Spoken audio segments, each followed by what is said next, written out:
Pre-flight diagnostics beginning. Engines check. Weapon systems online. Shields 100%. Onboard computer operative. Diagnostics complete. Setting destination for adventure, standby. Warning, hangar bay doors opening. Everything is set. You are now clear for takeoff. Estimated arrival time, 5 minutes.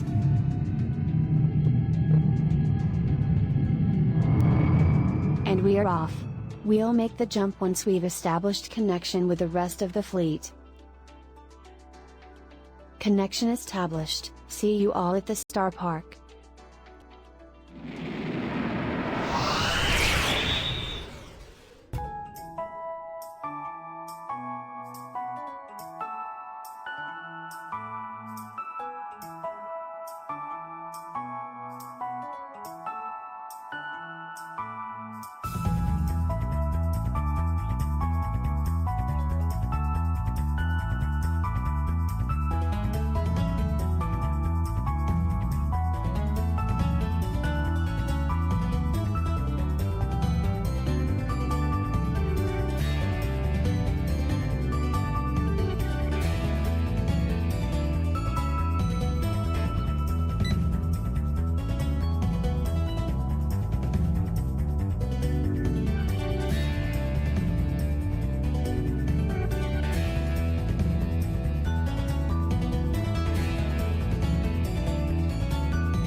We've made it. All right, everyone.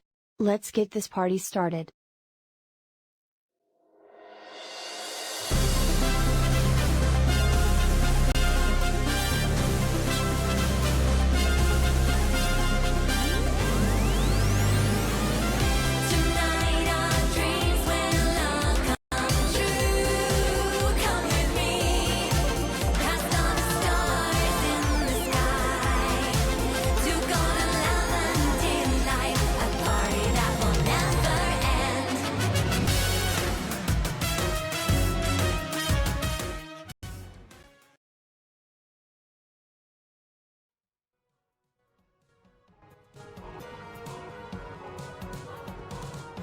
Oh my goodness, we are here, we are live. Happy Pizza Friday Eve, everyone. I hope you guys are doing phenomenally and have had a wonderful week.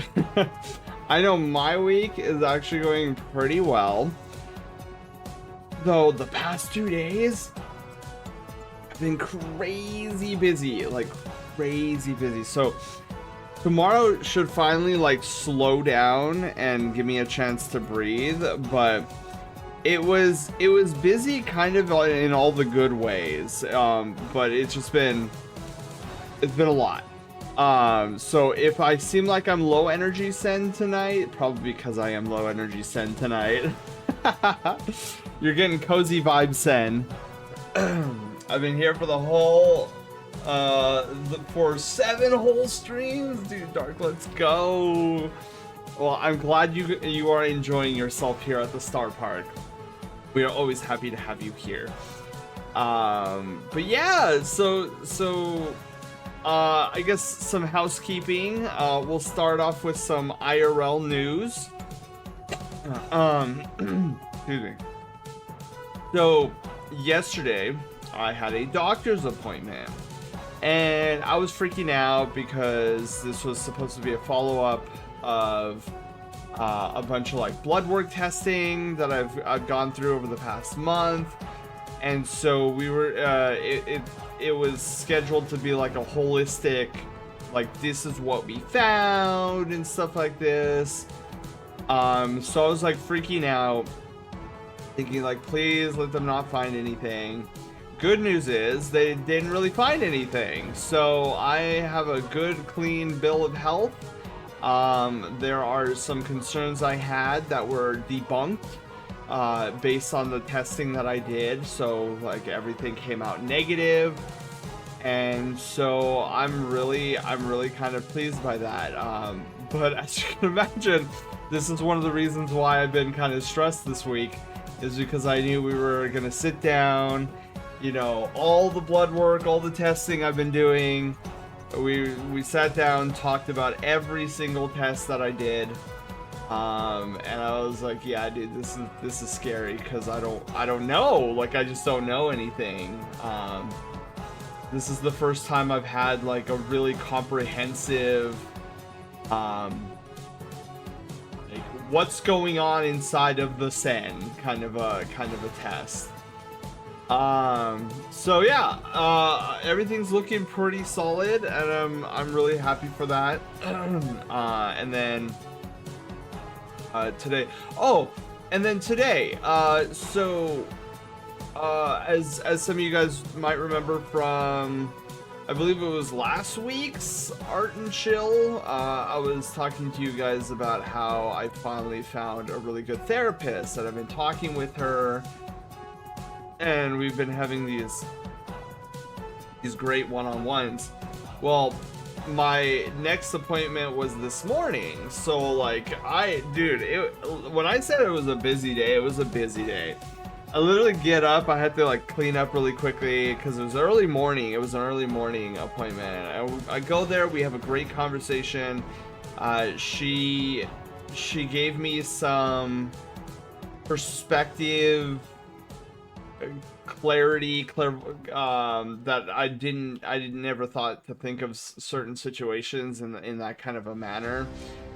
So yeah, it was a great session this morning. I've got another one coming up in 1 month, so it's kind of like a 1 month every session. So then I quickly go home. I get into my uniform. I go to work. I'm at work now, and then, man, we were almost out early today. There wasn't a lot of kiddos today at camp. I was actually shocked by the number of kiddos that showed up for camp today. I'm hoping that trend continues tomorrow, because I would love to finish out the week in a very easy kind of a way. Furryitis, yeah. Doc says healthy floof. Yes. Oh, Kairos, hi, how are you doing? Welcome on in. So yeah, therapy has been going good, and then, so yeah, and there was a real opportunity for us to leave a little bit early tonight, but the last kiddo, their parent didn't get there until the very last minute. I was like, no, dude, this is, if there was ever a time there was a possibility of us leaving a little bit early, it would have been tonight. And like, I was debated. So then I rushed home, got some food, and now we're here today. So it's literally, I've been in go mode ever since I woke up, and like, I'm just now relaxing. So, but yeah, so that's it for the IRL segment. Project Loaf segment of housekeeping. Oh my god. So okay, I'll preface this first. There's a real possibility tonight that we find some bugs in Loaf Quest, because I was on a roll the past 2 days. I cannot believe what I am seeing. Like, the marriage, the final marriage between Fantastic Number 1 and Project Loaf as a whole, it's so glorious. I cannot wait to show you guys, because like, last night, or was it was sometime yesterday, I finally married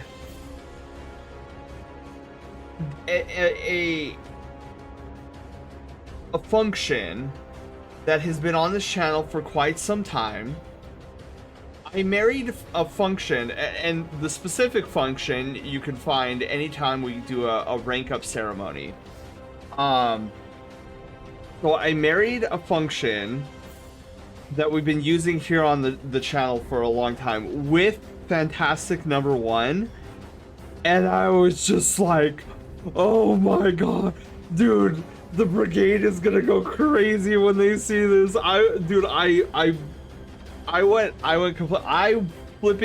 rewatched, because if you guys were here, if you guys were,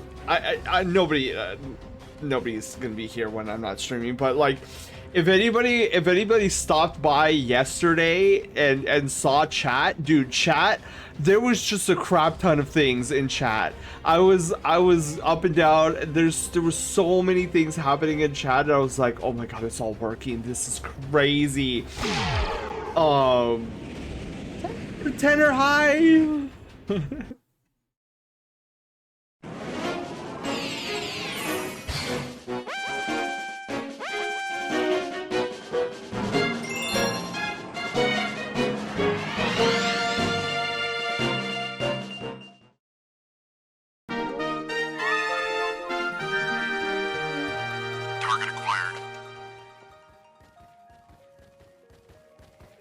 You've just crossed over into the Twilight Zone.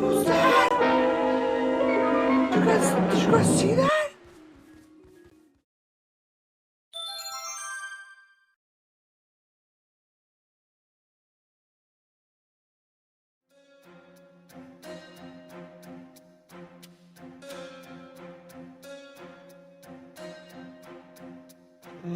Tenor, hi, how are you guys doing? Welcome on in. What were you guys doing? I probably should have paid attention to my own raid alert. I was off in La La Land apparently. What were we playing? Donkey Kong 64? Dude, how was that? Are you playing like a rando, or is it like vanilla? Yeah, welcome on in. Bart, hi. Spades, hello. Pixel, hello. Salvatore, hello. How are you guys? Happy Pizza Friday Eve. Oh wait, the Galaxy Raid alert is so cute, isn't it? Look, I'm a huge fan of Super Mario Galaxy, so you can imagine my hype for the next Mario movie. L, I see you up there too. L, hi, how are you doing? Welcome on in. So, everyone who's coming in from Tenner's raid, welcome to the Brushtail Star Park. My big head is kind of in the way of the welcome mat here, but we are in the entryway, the grand atrium of our giant amusement park in space, where we do all of our streaming live on twitch.tv.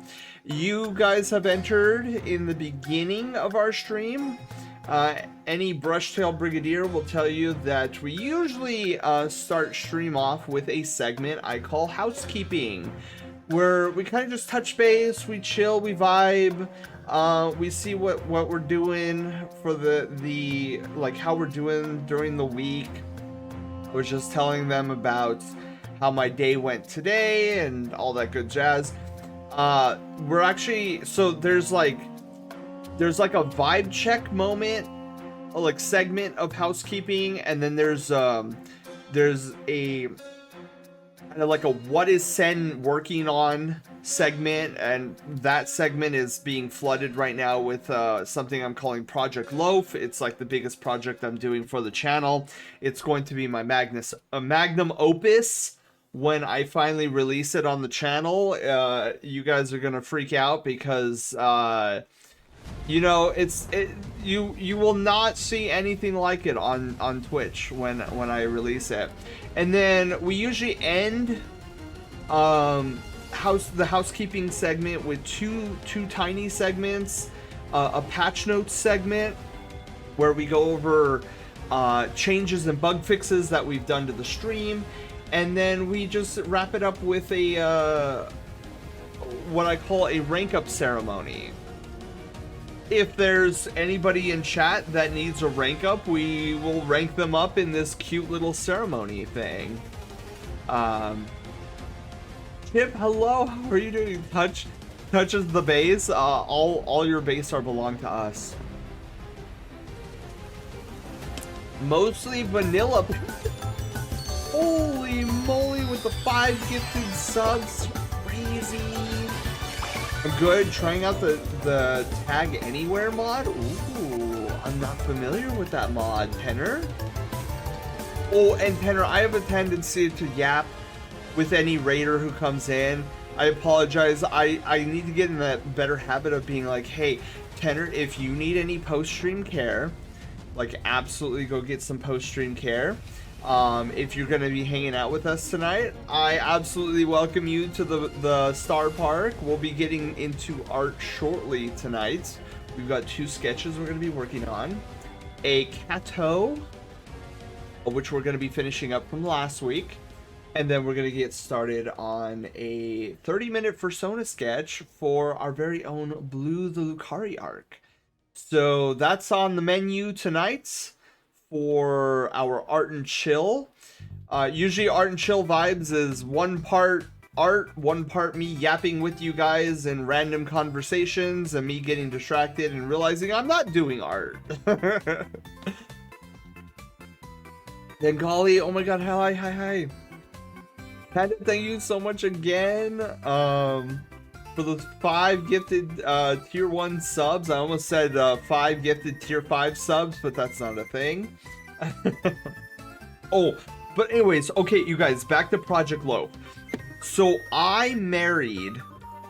I really wish I could spoil this with you guys, but I gotta temper my excitement, because if I ruin the surprise now, it'll detract from when I debut this thing.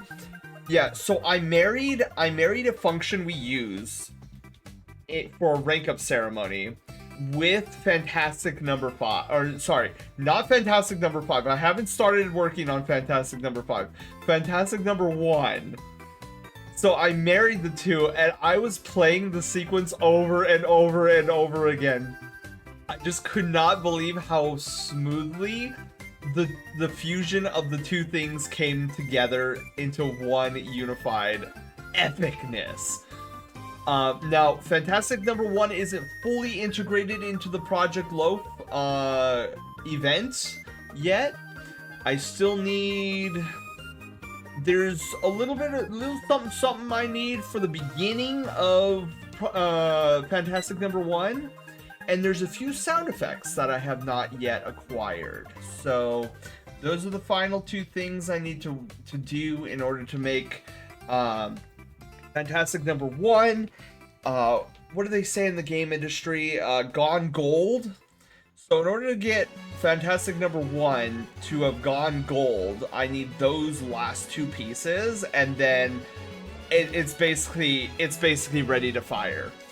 And then I'm going to do the same thing for Fantastic number 2. And the reason why I need to get Fantastic number 1 completed ASAP is because I have a date with Destiny next week. I'm getting with my composer, and we're going to be working on the theme for Fantastic number 2. So, Fantastic number 1's theme is already done. Fantastic number 2's theme is next up, and I am so stoked.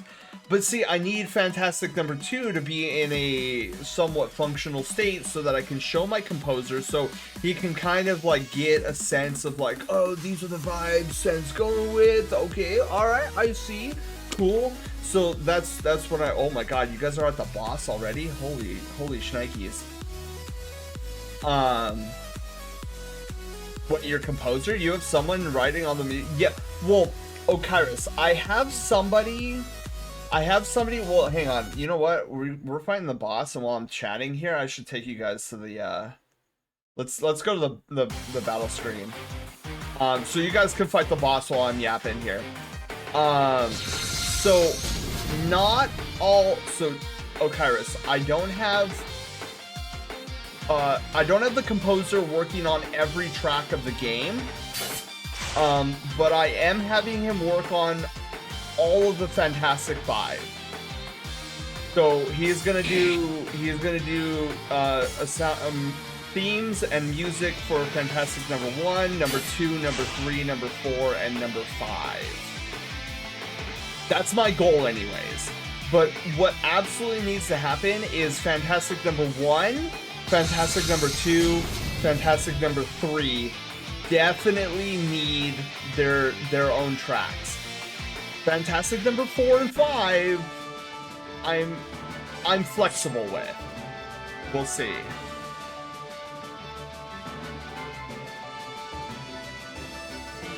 Lord of Fire didn't expect my 240p bow. Dude, Pat, did you get a crit? I wasn't even paying attention. But good job, you guys. Good job on defeating the Lord of Fire there.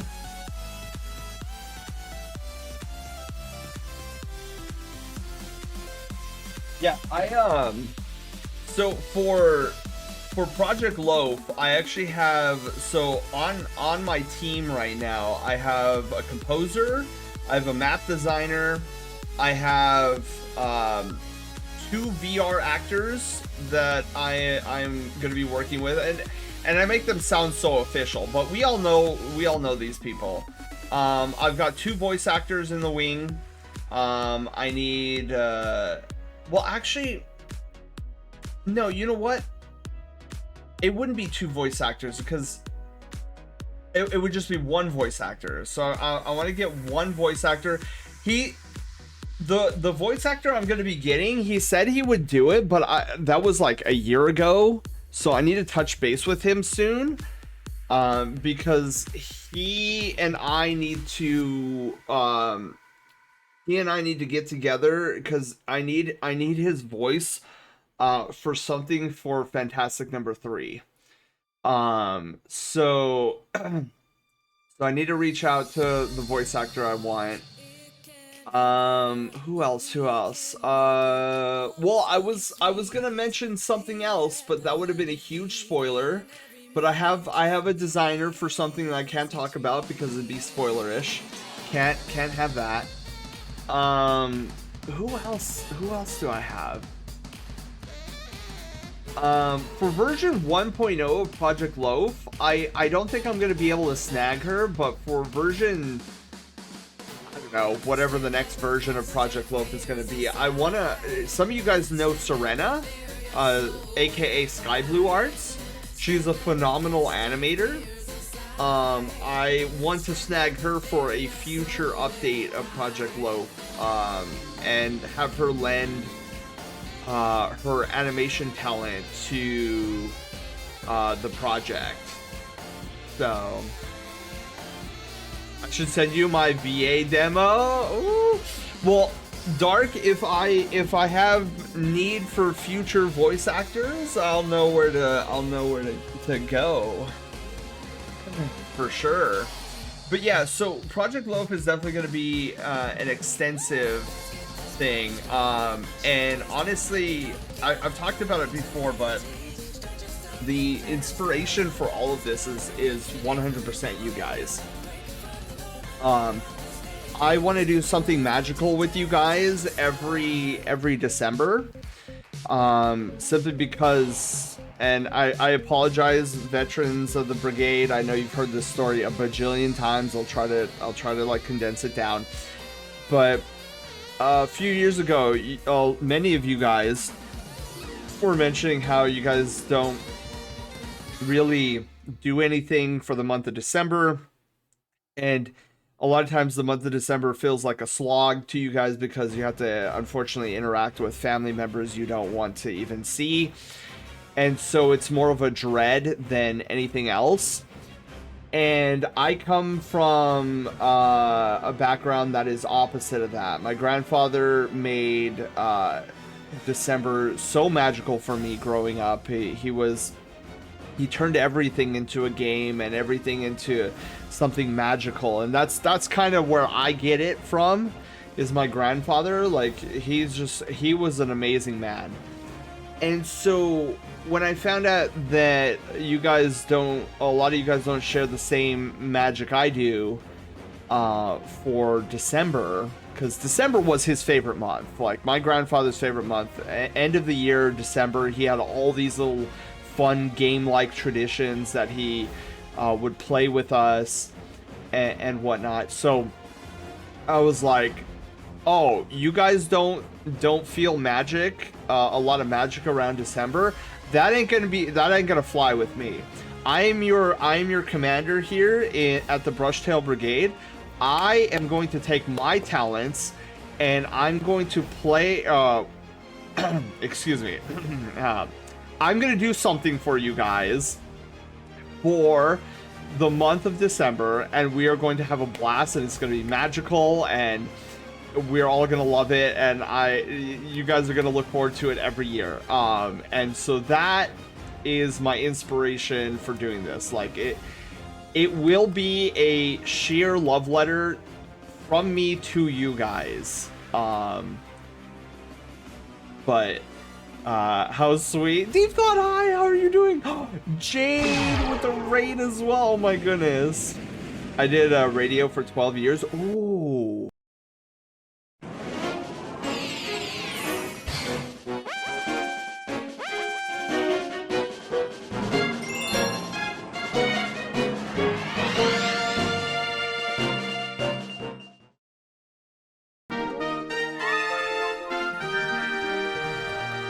Who licks in 2 hours later. KU, so licks in a school? Success!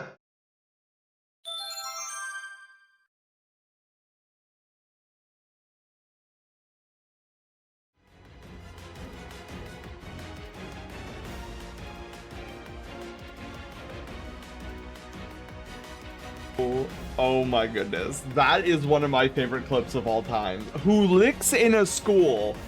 A disquieted figure who lives in a skull.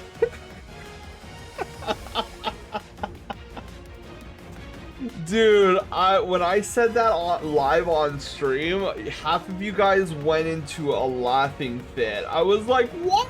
That's what it says. And then I think Panda, I think it was you who were like, Sen, it's who lives in a skull. And I was like, oh.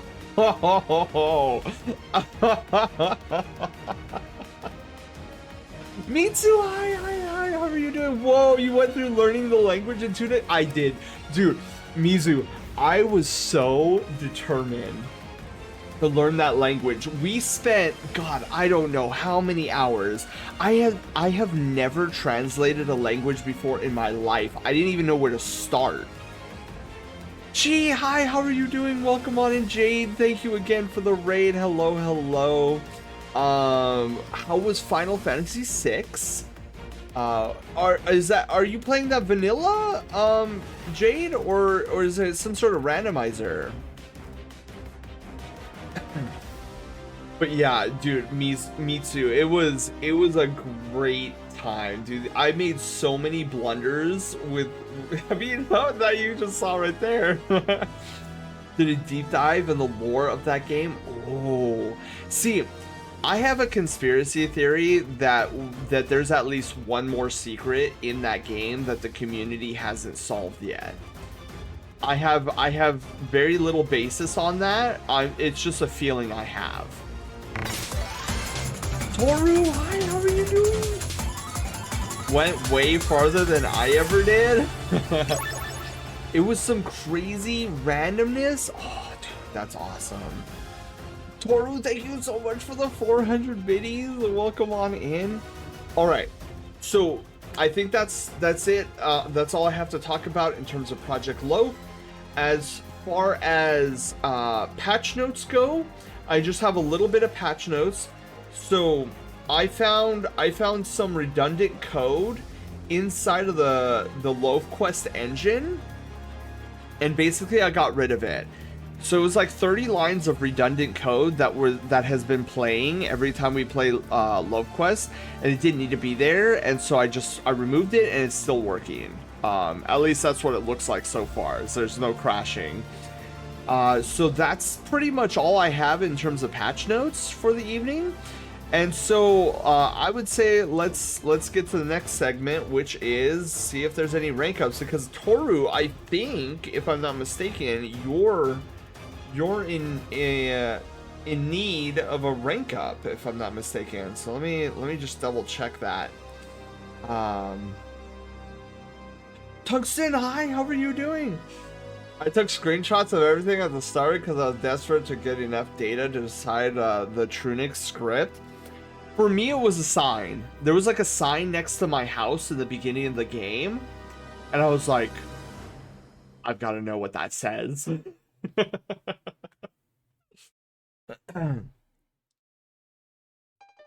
Oh my goodness. Egret, did I say hi to you yet? Hello. All right. So let me see who's on the rank up list here today. Oh, Jade, you're on the list too. Jade, are you still here? And Toru, are you still here?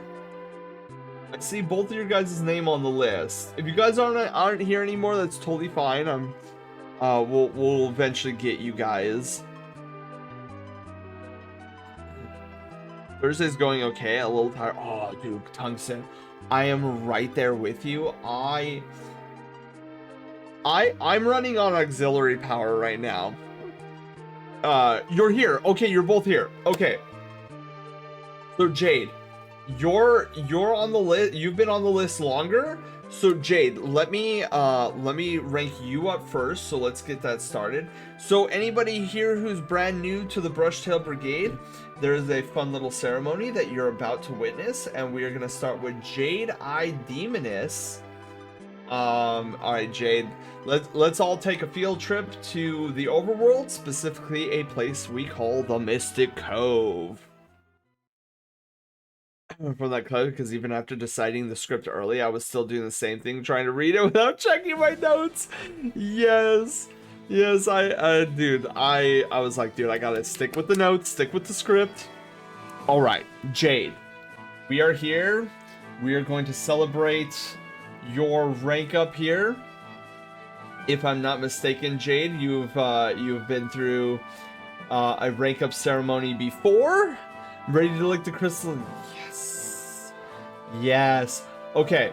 So Jade, just as a reminder of how this works, whenever you are ready to go through that pretty door in the back and lick the crystal, you're gonna type in ! rank up in chat. That's ! rank up, no spaces, all one word, all lowercase. Then you hit enter, and then you will be on your way to ranking up, and we will see what your new title is gonna be. It's like pennies.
Ooh, congratulations, Jade, on being our newest Brushtail Warrior. How does it feel? Then I believe you were a ranger, right? Like that was your... Oh wait, what was your last rank? Hold on, what was the previous color? Oh, whoa. I think I caught the mute button right there. That was a Mondo sneeze. Feels amazing. Let's go. Yeah, wait, where did you No, you were a hunter. That's right. You were a hunter, and then we ranked you up to a warrior. That's what it was. Now a gold ring? Yes. But more importantly, you have a red brushtail. So red brushtail means that you're rank 6, a warrior. Ooh. Oh, look at my sub month. So Bengali, what you'll want to do is you'll want to hover your mouse over, see the red brushtail next to your name. Like next to your name, you have like a blue cheer 5000, and then next to that is a red brushtail sub badge. If you hover your mouse over that, it should tell you like there should be like a something subscriber, and then underneath that in parentheses it'll be like, oh, number of months or number months. So whatever that number is, then you plug that into the channel redeem. There we go. I couldn't even think of the name. All right.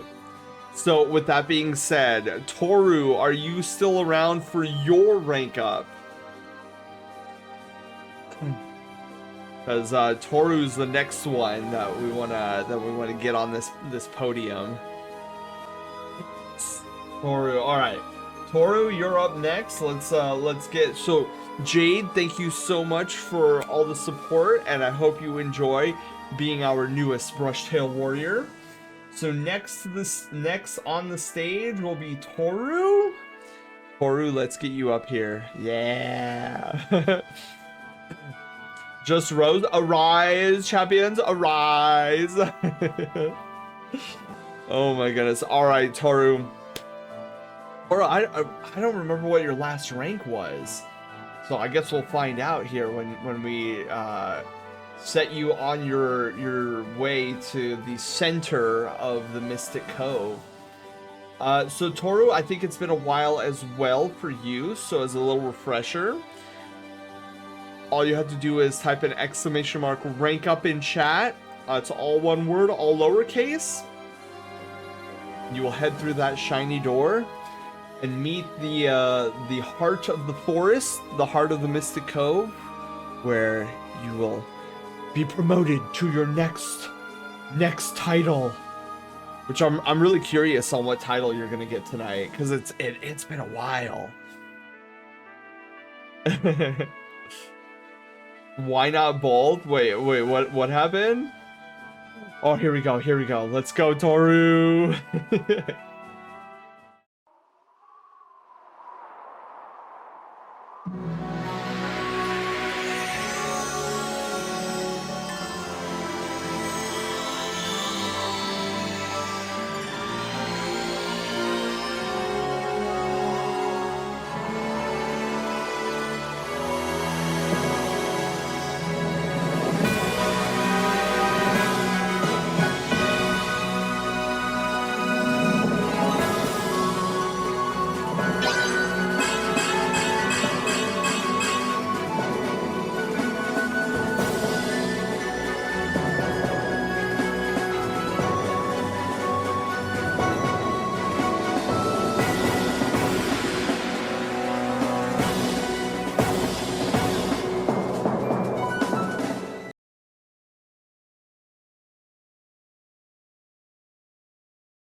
Oh my goodness, Toru! Congratulations on becoming our newest Brushtail Knight.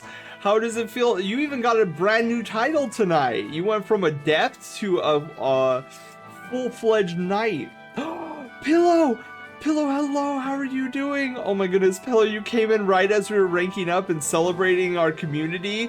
Tonight we were celebrating Jade, Demoness, and Toru right here. Those are our two that we were celebrating. Hey everyone, gotta raid and run, gotta get food. Pillow, not a problem. Your community is in good paw beans with us. We'll be getting some art done here shortly. So thank you again so much, Pillow, for the amazing raid. And yes, go get some noms. We don't want a hangry Pillow. Oh my goodness. Crystal looking good. Oh my god, Toru, that is amazing. I have got to remember that. Oh boy, that is amazing. But yes, I wanted to thank you, Toru, as well as you, Jade. Thank you again for all the support and amazingness. And congratulations on your guys' newest ranks. This thing was getting hot. No, thank you, San. No, it's you guys who make this community possible. But I thank you guys. Seriously, it means a ton. Oh my goodness. Okay, so with that in order, I think we got everybody we needed to this evening. So let's all take our field trip back up to the Brushtail. Star Park. Hello. I was like, I guess my tier 1 subscription renews April 18th. Wait. Hero. Oh my god. You know what I was thinking you were saying was your rank 1 subscription. I was like, you're higher than a rank 1. Oh my goodness. All right. So before I make any more Senisms, let's head on back to, wait a minute. Bengali, did you, oh yeah, okay, wait, before we go, Bengali was just added to the list. Bengali, it looks like you need a rank up too. Bengali, you ready? Senisms is my new favorite thing. Sure, yes. Okay, I'm so glad I checked that. I looked at the list one last time, and Haywire pulled up the list of everybody, and then I saw Bengali's name, and I was like, wait a minute. Bengali? When did he get on the list? And then I look at chat. That makes sense. All right, so Bengali, we're doing you next, and then we'll head back to the Star Park here. Oh, dude, wait. Bengali, have I seen that profile picture before? Like, half of me is like, oh my god, pretty new profile picture, but the other half of me is like, wait, I think I've seen that before. But yeah, Bengali, welcome to the stage as well. All right, Bengali, I know you are no stranger to this amazing ceremony, so whenever you are ready, go through the shiny doors. It's going to be exclamation mark rank up in chats. And we will see what, you know, it's been a hot minute since you've been up here on the podium too, Bengali, so I wonder what rank you will be tonight.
Dude, right?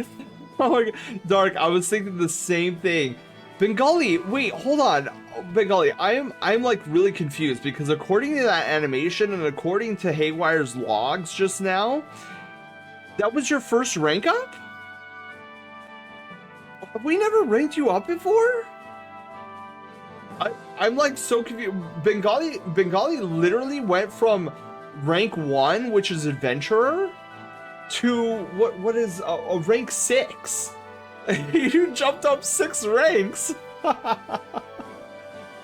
Oh my god, that's hilarious. Well, congratulations, Bengali, on your very first rank up. Yay! I've been forgetting to check. Well, and then also to your credit though, Bengali, remember it took us it took me and Haywire a long time to figure out how to accurately check people's ranks. Because I know you've been the biggest proponent of like, hey Sang, can we get like a check, like a rank up check thing? I'm like, yeah, sure, all that should be easy. And then it's like 2 days later, like me and Haywire are both staring at each other with 1,000-yard stares, and we're like, wow, this is definitely not going to be easy.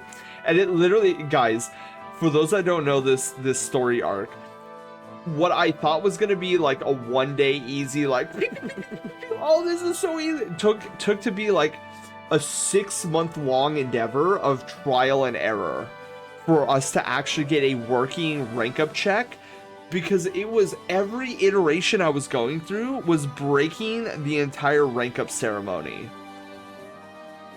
It was crazy. And then I finally came up with I felt like Tony Stark when he finally figured out how to, he was like, oh my god, I invented time travel. That was literally me after like 6 months of tinkering. The archive has no history of this happening. The mages are astounded. Places Tone back on the shelf, removes Rose. Woo, what a night. Oh my goodness. Well, Bengali, thank you as well as Toru and Jade. You guys are amazing, and congratulations on your guys' newest ranks. Alrighty, with that being said, let's head on back to the Star Park, and then we can get started on some nice artwork tonight. So we're gonna finish up coloring Ken's piece, and then we are gonna move into a 30-minute Fursona sketch, which I'm excited about. Oh, and we should also put back on the music. Oh wait, hang on. We got a raid. We got a raid from Pillow. This is Pillow's raid.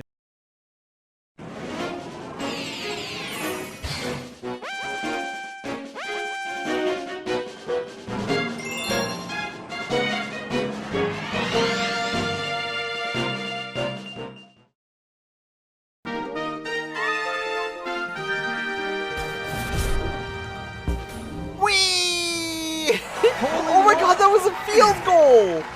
Look at that, that guy, oh my god, yes. Oh my god, this is amazing!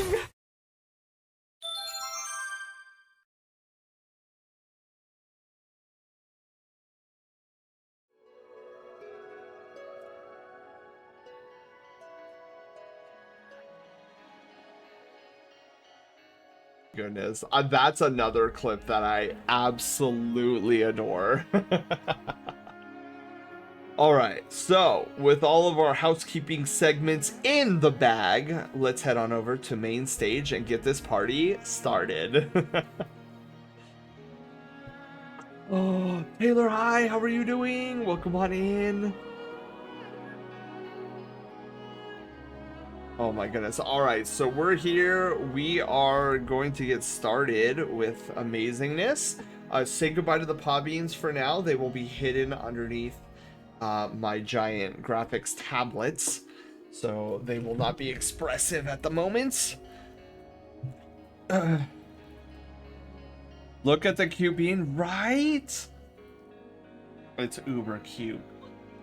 Oh, and then everybody who got ranked up, and most of you guys already know this, but if you ever want to check out what rank you are, like after your ceremony, if you ever want to check out what rank you are, we have a section in the Discord server called the Brushtail Order, where you can find your rank along with other fellow Brushtail Brigadiers' ranks.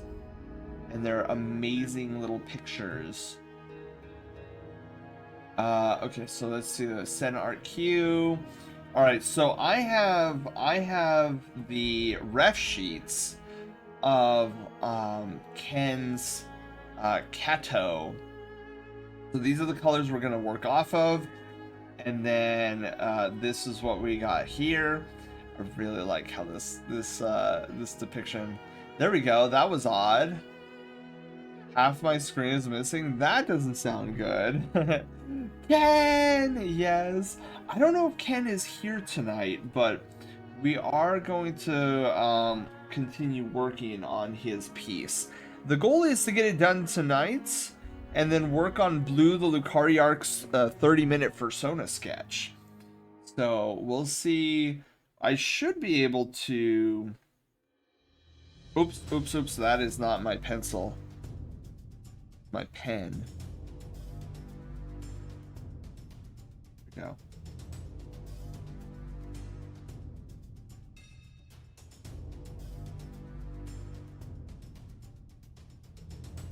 There we go.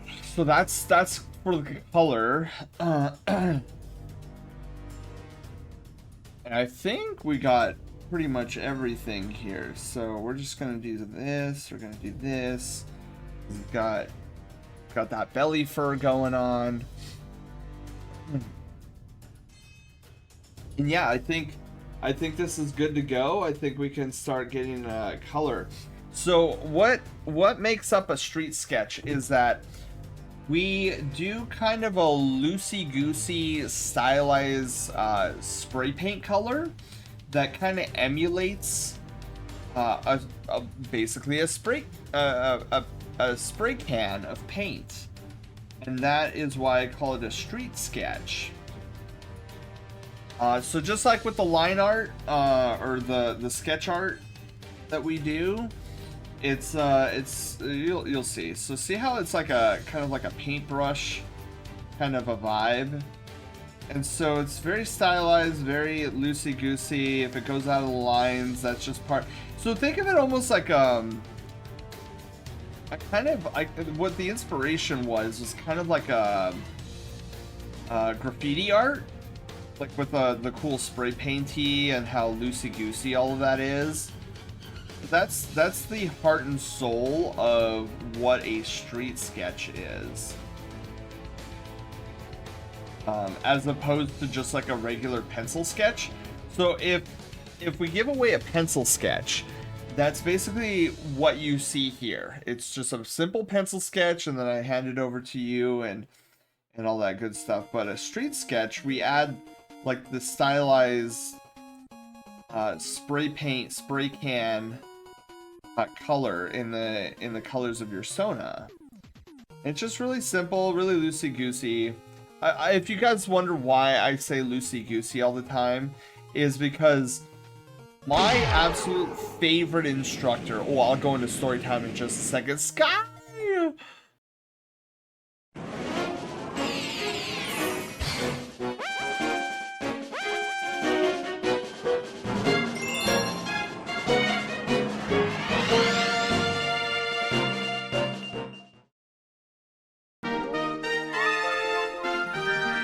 Awful!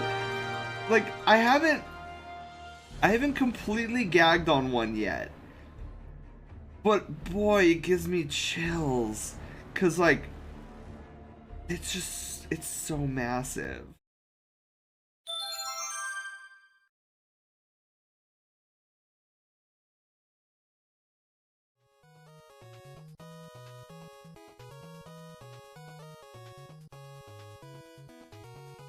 Look. That is the most out of context clip that is in our arsenal. Okay, Sky, it was completely out of context. I was sick, and flipping the antibiotics were the size of horse pills, and I had to like take them for like 12 days, and I was dying. And so I was talking about it, and then I didn't realize how out of context I sounded.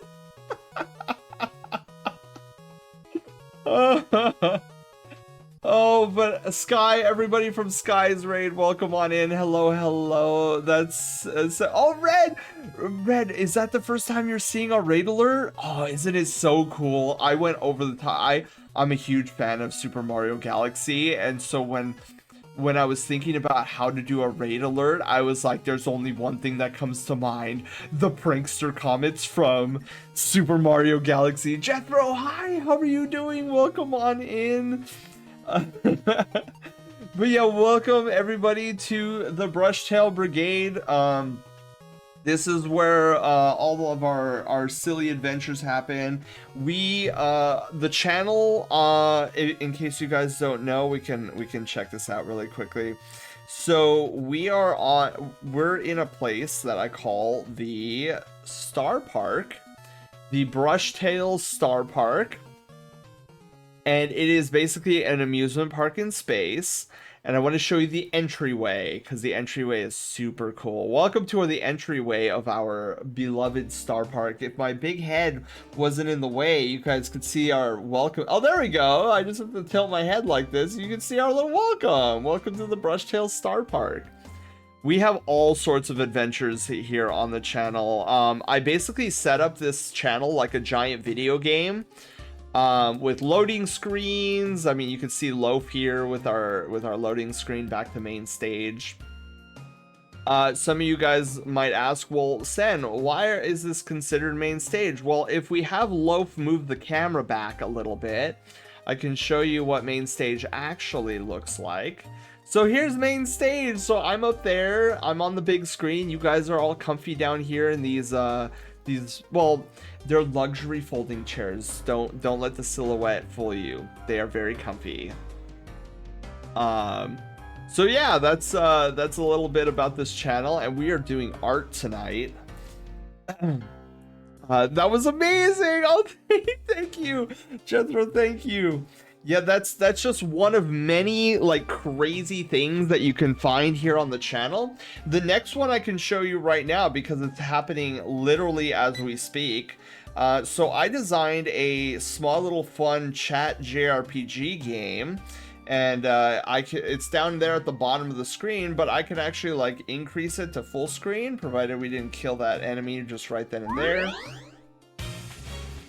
So this is our full screen. So this is literally a chat integrated JRPG. You guys are the players, and we fight different monsters throughout the night. Zelda Heights. So speaking of Mario Galaxy, oh my god, yeah, we're gonna get into that, Zelda. We are definitely gonna get into that. So if you guys would like to help Loaf survive this fight, you can do !ATK in chats.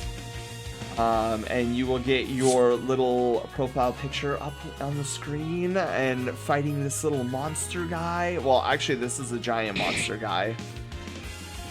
Luckily, we have overcharged Loaf's shield, so it doesn't look like Loaf is taking any damage. But there's no cap to Loaf's shields, just the visuals. Wait, Dart, you're a healer? What? When did you become a healer? Dude, let's go. Dude, this Blizzard Owl is not liking Loaf at all. I changed my class. Let's go, dude. Yeah, there's I would say the majority of us are knights, but we don't have a lot of healers in the crew. I myself am a mage. I pride myself on being a mage. Oh, bro, wait, who was that? Who dealt the killing blow right there? Whose amazing profile picture was that? Was that you, Ro? Said when I played DBZ, Booze Fury, Booze Fury, Booze Fury. Someone called Goku and Vegeta Booze Insides. Oh no! Oh no! Oh my goodness! I believe it. That is so funny. Uses Claymore. Dude, actually, you know what's funny? I actually came up with 2 new classes I want to eventually introduce to Loaf Quest. So right now we only have 4 classes of character. We have the Knight, the Mage, the Healer, and the Archer. But I came up with 2 more that I want to eventually implement in the far future, like after Project Loaf is completed. And I'll just give you like the names, and without any context, I'm sure you can figure out what one of them is all about. But I want to introduce a Pokemon trainer class that you guys can be. I'm pretty sure you guys can figure out what in the world the Pokemon trainer class would do. But the other one I came up with the other day, and I want to introduce a class called the Chronologist. Now, I'm not going to elaborate on what the Chronologist is going to do, but I think his kit will be really cool if I could get it to work.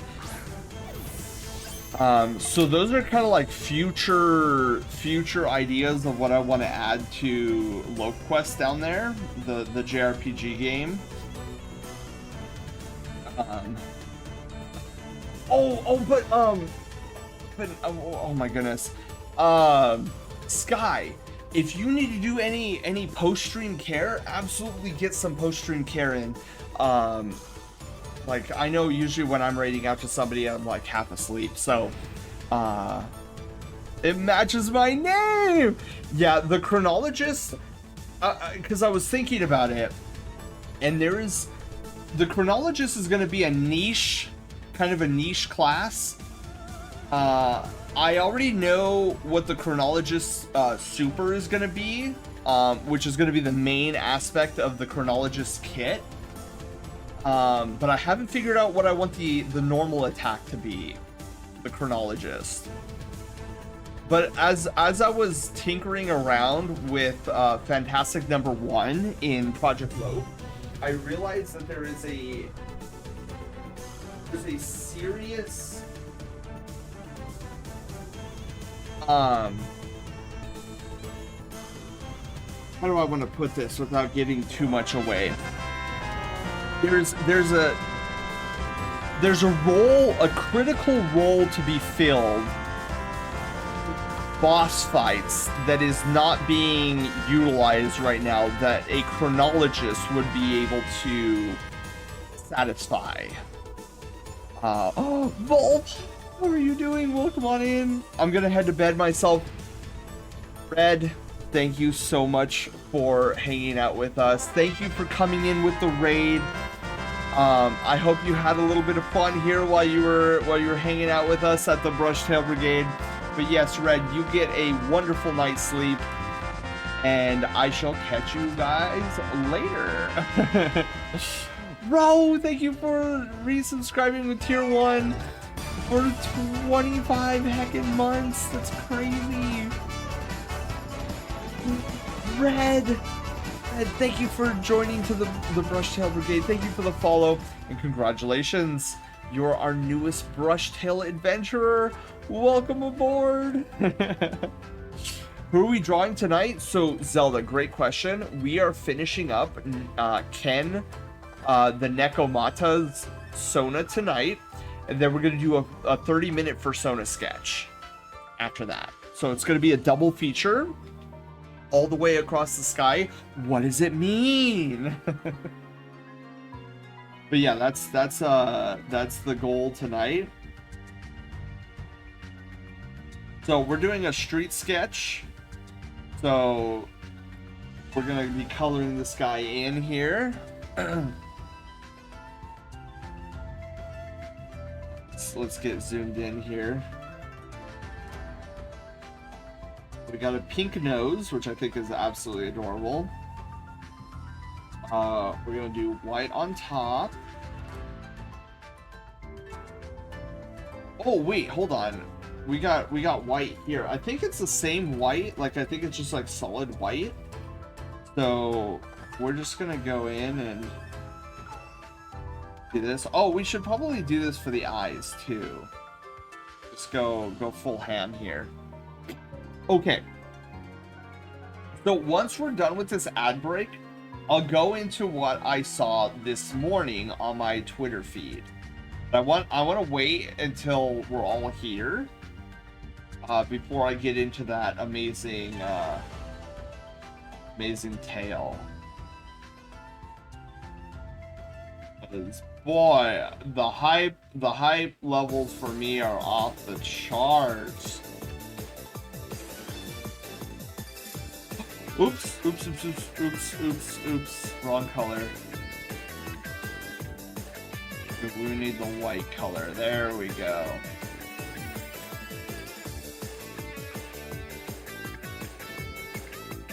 Goosey.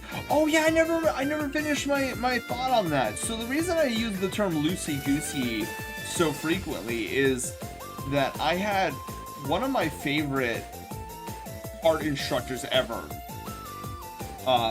Cool guy named Marty. Dude, favorite art instructor of all time. He would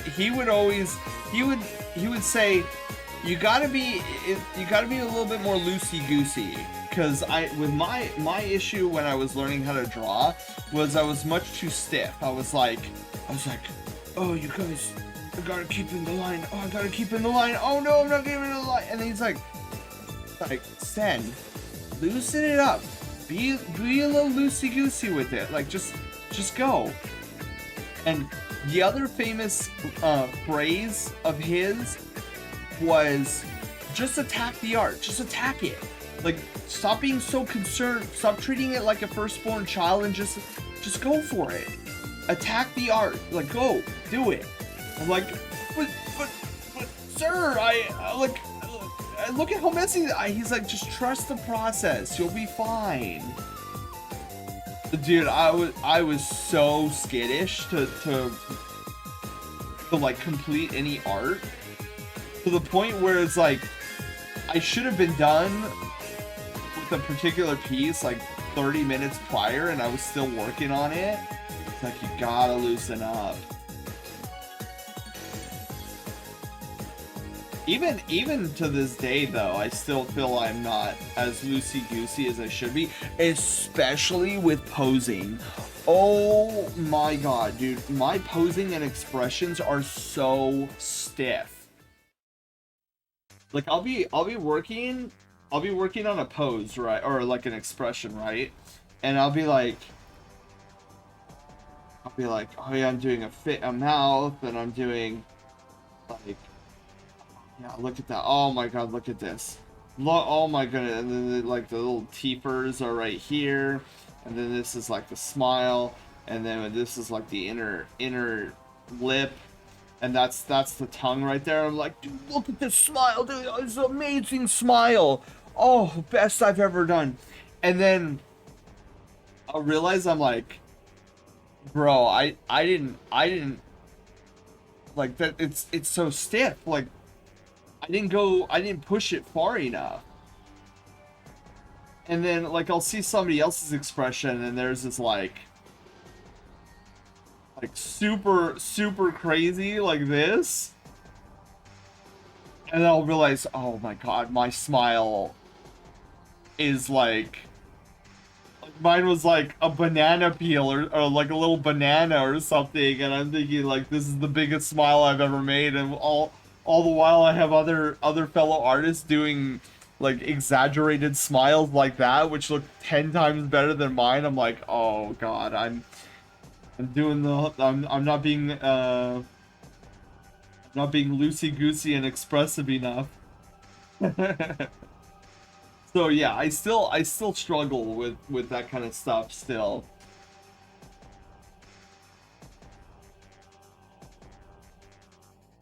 No, I have gotten a lot better with it, I will say that. Anywho, okay, so let me get into, now that we're done with ad jail and everything, let me get into what happened this morning when I woke up. So I'm waking up from sleep. I'm trying to like dash to get ready because I had that appointment this morning. And as I'm waiting in the lobby of the doctor's office, my Twitter feed was going absolutely ballistic. And I swear to you guys, I thought it was an early April Fool's joke. I did not think that it was a real image. And the image, of course, I'm talking about is Fox McCloud. And if you've been online today, if you've been in the furry hemisphere, you know exactly the Fox McCloud image I'm talking about. And the fact that, I mean, it is an April Fool's joke with the film's release date. It is. Yeah, let's talk about that. Dude, Sky, oh my god, Sky, I saw your post to, like, your reply to mine. I literally cannot believe that this, like, Fox is actually in the, I just like, what is happening? And the reason I'm so flabbergasted by this is because, and you guys, like, who were here, what was it, last year or maybe a year and a half ago? It was shortly after the Mario Brothers movie came out. And we were talking about it and how good it was and how it was blown away. And what I thought might have been like a meme movie turned out to be like super awesome, super amazing. And so I had this moment where I had this conversation with you guys, and I'm like, guys, I'm going to put on a family size, like Costco size, like thing of tinfoil on my head right here. It would never happen, but I'm gonna say it anyways. I would love for them to make a Super Smash Brothers movie. Like I feel like that's a possibility in the future, and I know it's a lot of tinfoil. Like I get it. It's like I am more attractive to lightning than the top of the Empire State Building right now with how much tinfoil I have on my head. But then I wake up this morning and I see Fox. And I'm like, this is a joke. Dude, this is a joke. I mean, it's a cool rendition of Fox McCloud. Like, don't get me wrong. But this is all a joke, right? Like, this is not happening. At all. But then on the Super Mario Galaxy main account, it was there. It was there. And I was like, what is happening right now? I'm like, dude, it's actually a real possibility that a Super Smash Brothers movie might actually be in the works, or at least being talked about behind the scenes. I can't believe it. Now, Sky, I will agree with you and a vast majority of people online. I cannot believe that marketing spoiled that. Like, that's wild to me. Because I guarantee you 0% of the human species could have predicted or would have predicted that Fox McCloud it would be in this next Mario movie. I guarantee you, I bet you there was, I bet you there was people out there who believed more strongly that Jesus would have appeared walking on some like water galaxy like as a cameo way before Fox McCloud. Dude, it's crazy. It seems wait, hold on. Top to bottom. Live action Link with animated Mario. I know, Panda. I was talking about that with my coworkers today. I'm like, what are they gonna do with poor Link? Doggo, hi. How are you doing? Maybe the movie will have 2 post-credit scenes.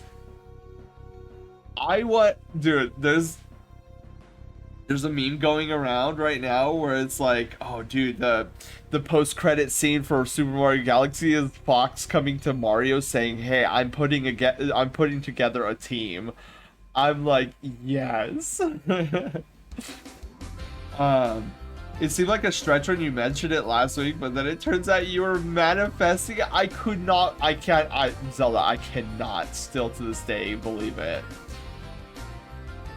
Their marketing team was like, yeah, we need those Star Fox fans. I'm sorry, but in what world do you need to draw that? I know, dude, just let word of mouth be a thing. Like, that's the problem with marketing nowadays, is that they believe that they have to market like the most surprising aspects of whatever movie is coming out. And literally, dude, you talk about a second weekend like craze, because people would have went to go see it, and then the talk would have started coming up like, oh my god, Fox McCloud's in it. Like, what are you guys talking about? And then that would have generated such a huge buzz, and marketing was just like, nope, we're taking a vacuum cleaner to that hype balloon. Nah, Goku. So we're getting a Nintendo Cinematic Universe. Yeah, dude, Volv, I guess we are. And okay, I'm gonna say this outright. If Nintendo is making a Nintendo Cinematic Universe where they're gonna do a Super Smash Brothers movie,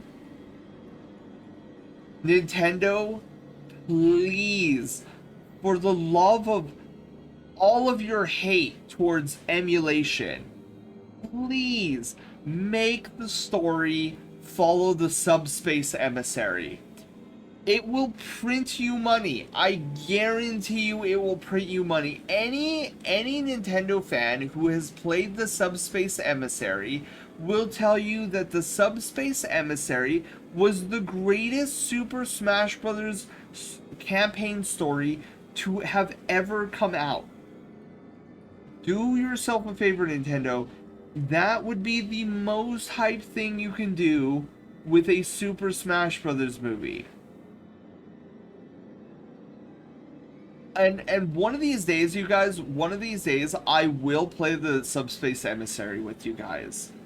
And I will tell you, I will go like cutscene by cutscene, play by play of how this story and this version of Super Smash Brothers led me to the furry fandom. Straight out. Because it did. That's what happened. Kind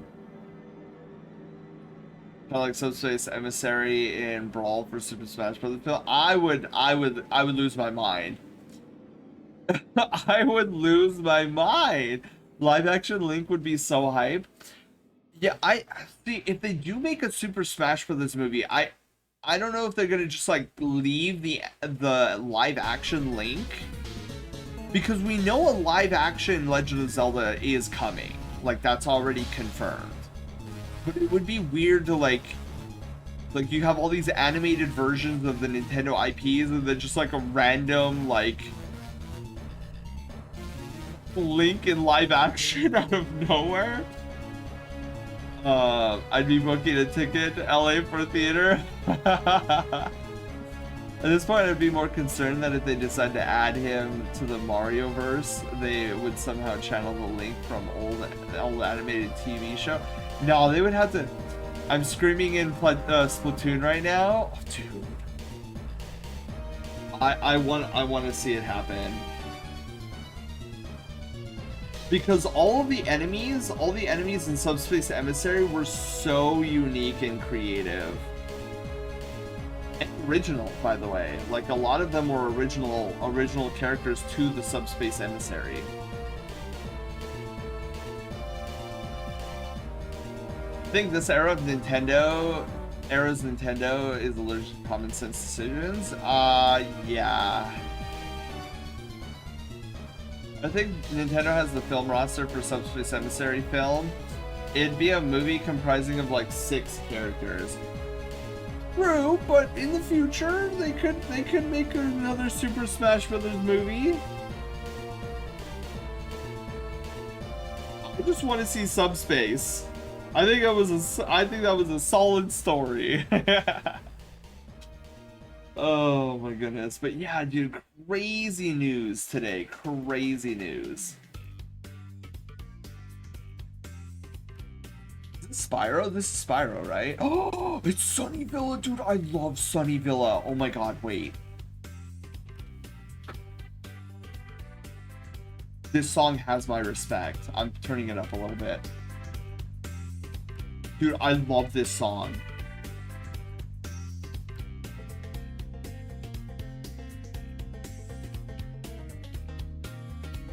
It's coming in subtly on my end, but hopefully it's better on your guys' end.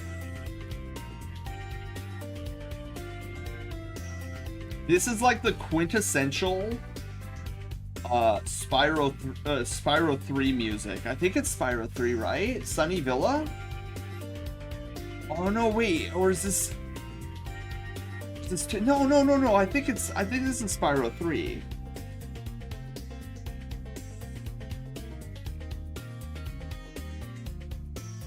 It's a Bill, Fairy Boy, will you go on me with this adventure? As you wish. If the film were to be based from Brawl, I wonder how parts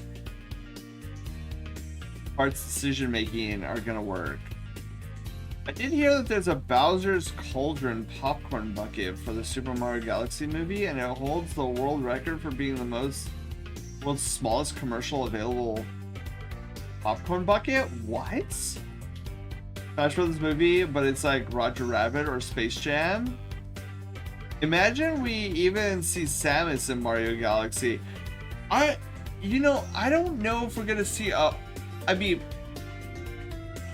I know Rob is already confirmed, and I know there's Pikmin already in the film, but I don't like maybe we'll see like the original Smash roster, like with those 6 characters, but I don't think I think it would be a huge disservice to the film if they push too many Nintendo characters in this Mario movie. I think this movie should set up the idea that there's other worlds out there and just like introduce a couple of them. Like I think Fox McCloud is a good one. And if I see Kirby anywhere in this film, I'll just buy my Super Smash Bros. Movie ticket right then and there. Because if Kirby's in it, bro, it's over. It's 100% Smash Brothers. Nice, Taylor. Oh my goodness, Taylor has been working hard on making fursuit eyes, using the traditional spray paint method. And I never realized how long it takes for the traditional spray paint method to get completed on Fursuit Eyes. It's like a 10-hour ordeal. It's crazy.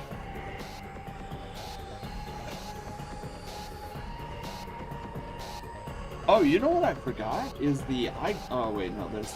I guess I do have the eyeglass.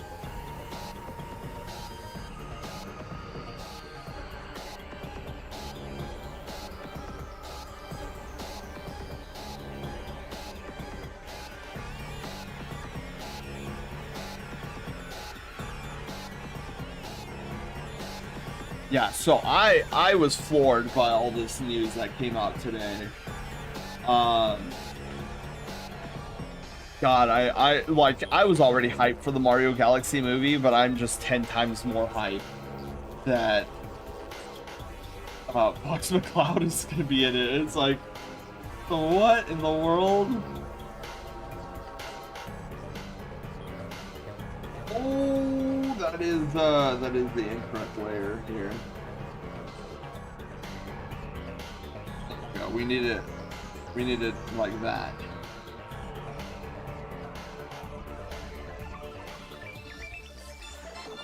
And then I believe his tail tips are white. Yeah, his tail tips are white. Oh, and then we gotta put all the yellow too.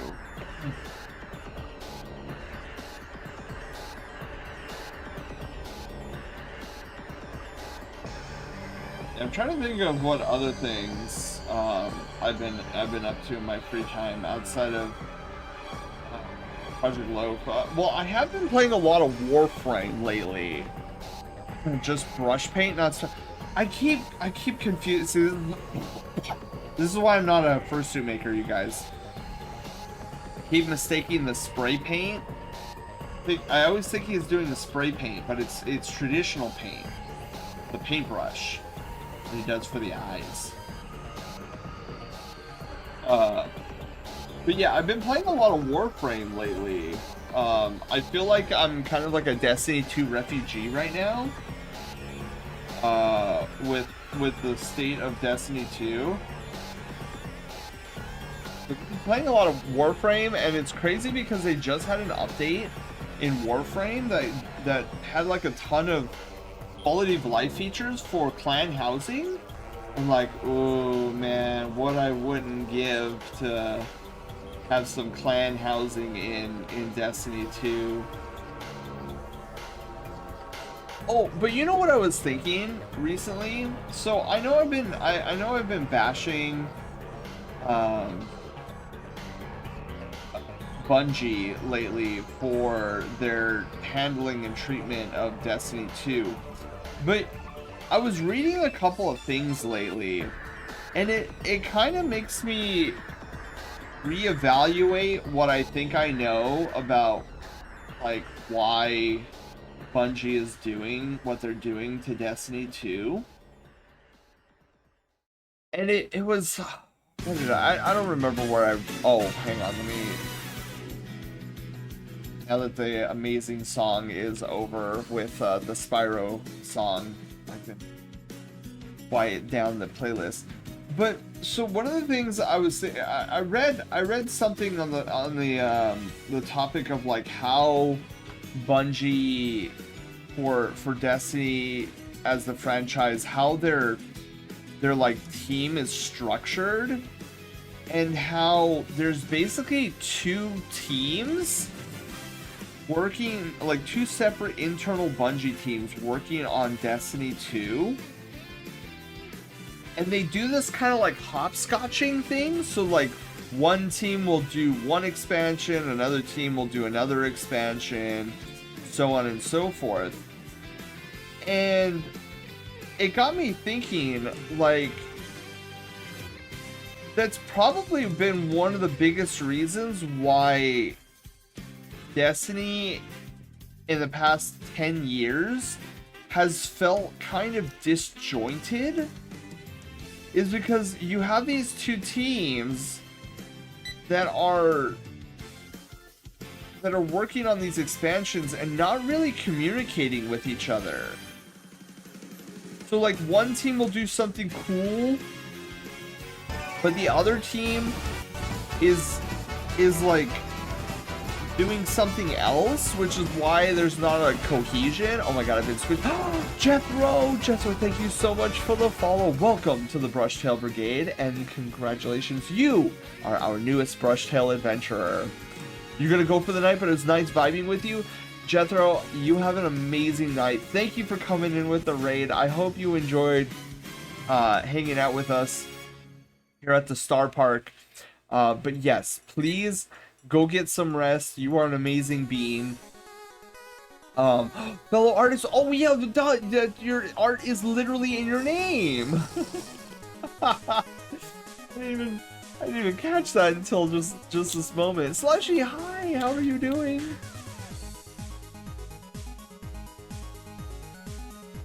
But yeah, so I was thinking about it, and I'm like, maybe this is why Destiny has always felt disjointed.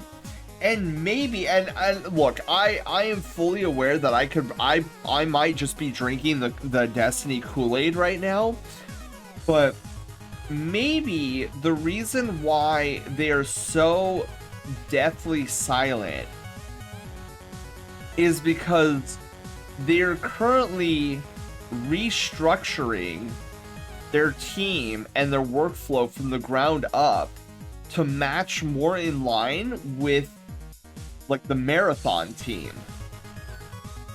And like there's so much chaos happening in the background for Destiny 2 and the Destiny team that they don't even know which direction is up right now. It's so chaotic.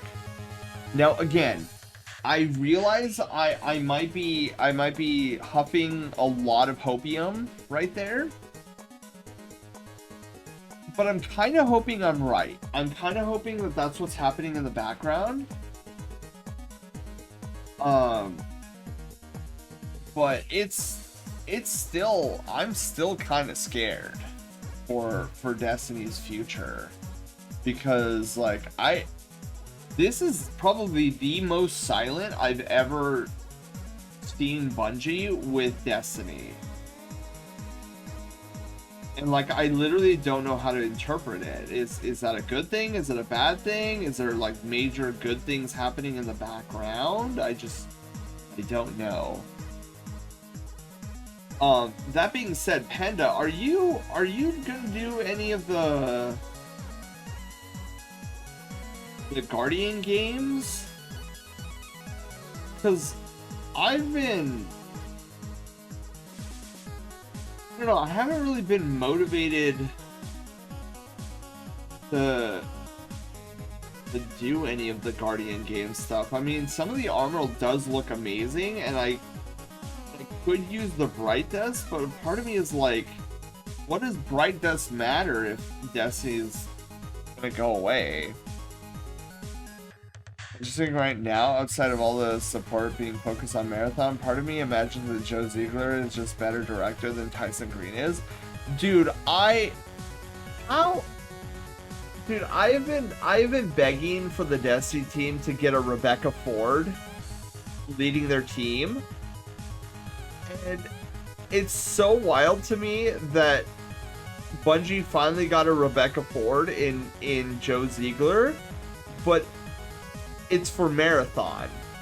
So it's kind of just another salt in the wound of like something I wish Destiny had that Marathon got before us.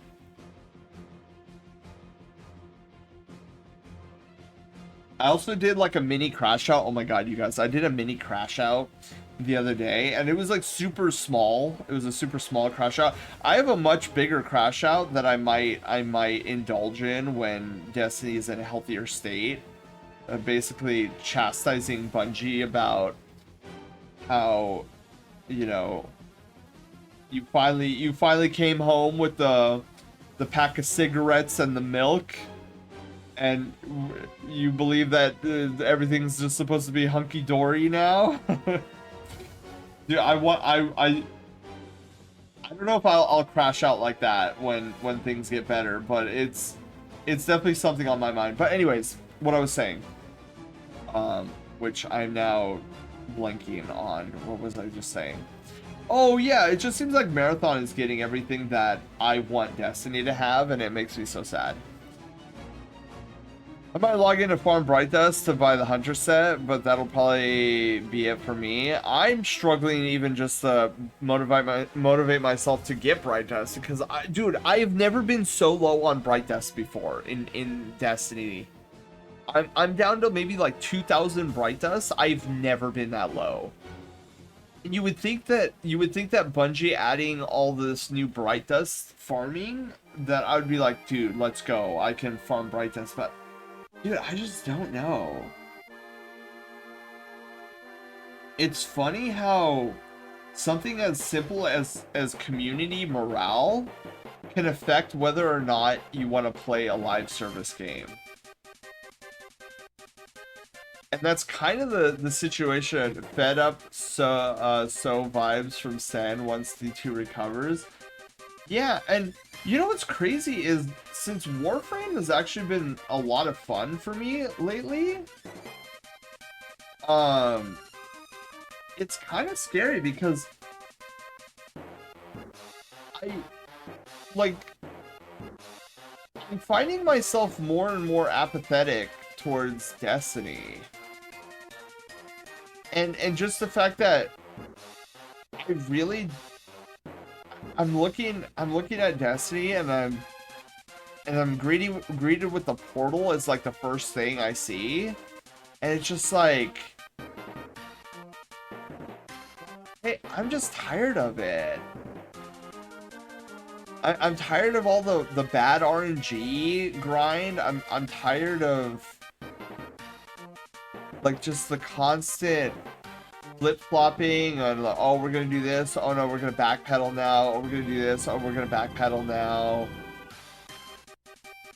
And it's crazy that stepping away and like getting myself involved in Warframe, and how much more enjoyed, like, it just feels like my time is much more respected in Warframe, albeit there's like a lot of things in Warframe where it's like, you gotta sit and wait and do this, you gotta sit and wait and do this, you have daily caps, and stuff like that. But I don't know, it feels like I'm always progressing in Warframe. Like, even when I'm not even when I'm just sitting there fishing, it feels like I'm progressing. Destiny, it's just like, oh yeah, like, ooh, my rank is gonna reset at the end of the season, or it's like, oh, my seasonal artifact is gonna reset at the end of the season. It's like, oh yeah, like, my power level will probably reset in the next expansion. And then it's just like, trying to farm for gear that I want to farm for is just so crazy boring, because there's so many RNG hoops. And I'm tired of all the bad RNG hoops that I have to like try to get through just to get what I'm trying to access. And it's just so exhausting.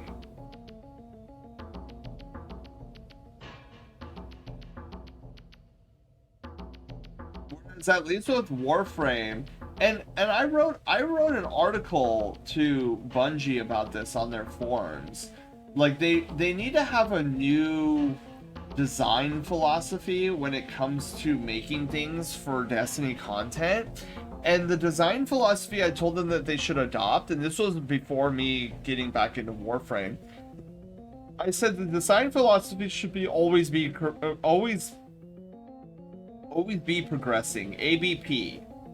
Always be progressing. And I think one of the best things that they could do, albeit I don't think it'll ever happen, the only chance that this would that I would have to see this is if a Destiny 3 were to happen, is if they basically just copied Warframe and like created a mod system. So armor was default, and you just put in mods. Like you put in stat mods, you put in such and such mods, and then you just go farm for mods. And I don't know, like Warframe's done it, and I feel like it's a really good, fun system, and I'm having a lot of fun grinding for mods.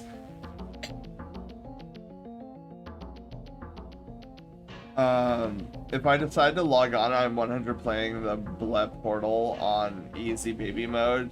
Well, if you do jump on, Panda, let me know. I might join you on that. But I think about joining, like, just jumping on Destiny by myself, and I'm just like, bro, I'd rather just jump on Warframe by myself and have a much better experience. Random stellar thought, object passing by, send in chat, any read the Hierarchy series? I've loved that. I don't know what the Hierarchy series is. It sounds interesting though. I've been playing RE4 Remake again, so I've been procrastinating. That has been me for the past 2 years. I've been like, if these reset every time, why do I give a flying flip? Yeah, I agree, Taylor. Luna, hi! Luna, trust me, there is a portion of me that really wants to play Destiny, but I guess I'm just burnt out. Like, I don't like this feeling of I just don't know. I don't know what's gonna happen. Like, is the next expansion, am I gonna be, like, is the portal gonna be a thing? Is there gonna be a portal 2 that, like, I'm gonna have to re-grind everything? I just don't see a direction for Destiny right now. And if there's not a direction for Destiny, how can I properly, like, get involved and want to do these grinds, like these atrocious grinds, if, like, I'm not even certain that, you know, the systems I'm going to be playing? Because, like, for example, now that I've stepped away from Destiny for a while, I totally see what the problem is with the tier system. It's like, the problem with the tier system is that now we're no longer farming for whites, blues, greens, purples, and yellows. Now it's tier 1s, tier 2s, tier 3s, tier 4s, tier 5s. How? So are they going to keep the system? Are they going to merge the systems? Because let's be honest, you guys, Destiny cannot be in a healthy state if there's 2 different rarity systems vying for the player's attention. So, like, why am I going to farm for tier 5s if in the next expansion they come up with, like, a new starfish system? Oh, you know, armor rarity is 4.6 starfish out of 10 starfish, and you need to get to 12 starfish to max out. It's like, can we get a unified system here? And this is, it goes back to me talking about how Destiny doesn't seem to have a direction. Like, you can't have a healthy always online game where one half of your game is asking you for color rarity and the other half is asking for tiered rarity of gear. Like, you pick a lane. You can't have the old system still in with the new system because they're directly competing with each other. And it's annoying and confusing for veteran players, and it's an impossible wall for new players. And so Destiny literally cannot keep doing this without some serious change. Serious directional change. And so until that time where Bungie has a solid vision and direction for this franchise that's literally lightning in a bottle, that has never reached its full potential. Until they do that, I just don't know if I feel motivated to play. I want to play one unified game. I don't want, and you see it too with the Portal versus the map, the star chart map. Like, are we gonna do the Portal or are we gonna do the star chart? Like, you can't, you have to pick a lane. Don't have both of these systems in your game when they're both directly competing with each other. Like, we're not even talking about an improvement of a system. We're talking about an invasive species that has entered the ecosystem, and now both of these species are vying for territory. They have the same function in this ecosystem, the exact same function, but they are two totally different species.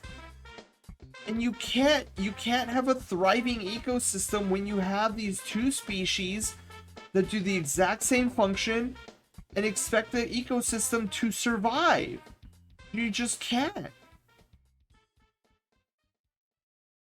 Is the median set?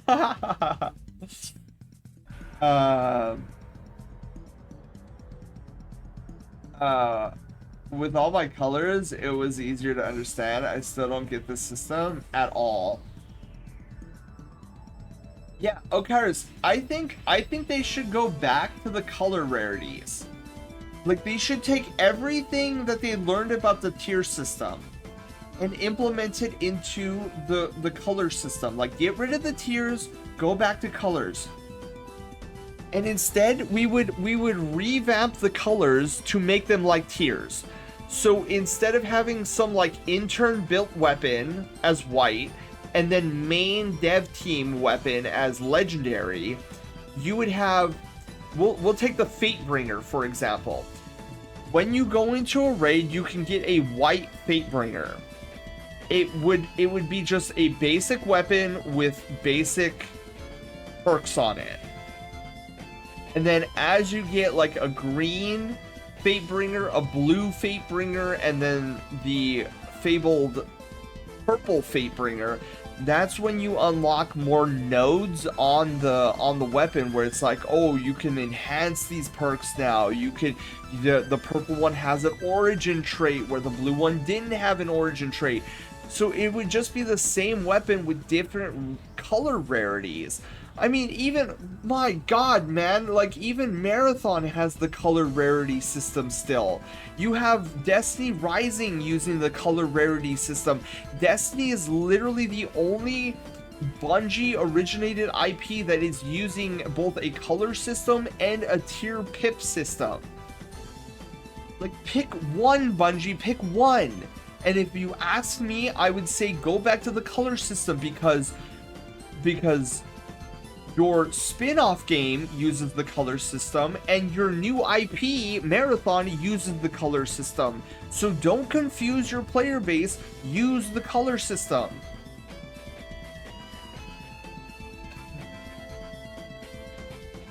And what's mind-boggling to me is the tier system literally didn't solve the problem that Bungie was trying for in the first place. It literally did nothing. No problems were solved in the making of the tier system. It just made the game more convoluted and more confusing and further barrier of entry to new players.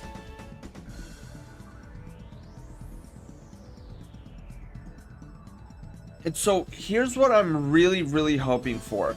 I'm hoping that Sony is coming in and restructuring the Destiny team to function as one solid unit. No more of the hopscotching, no more of the back and forths. One solidified, cohesive team that knows what each one of them are doing, so that we don't get stupid decisions like this where we have two different rarity systems and two different navigation systems. Like, Destiny is dying because it is two separate games mashed into one, and it doesn't know which one of those games it wants to be. And then that leaves me very confused on what is it? Where are we going with Destiny?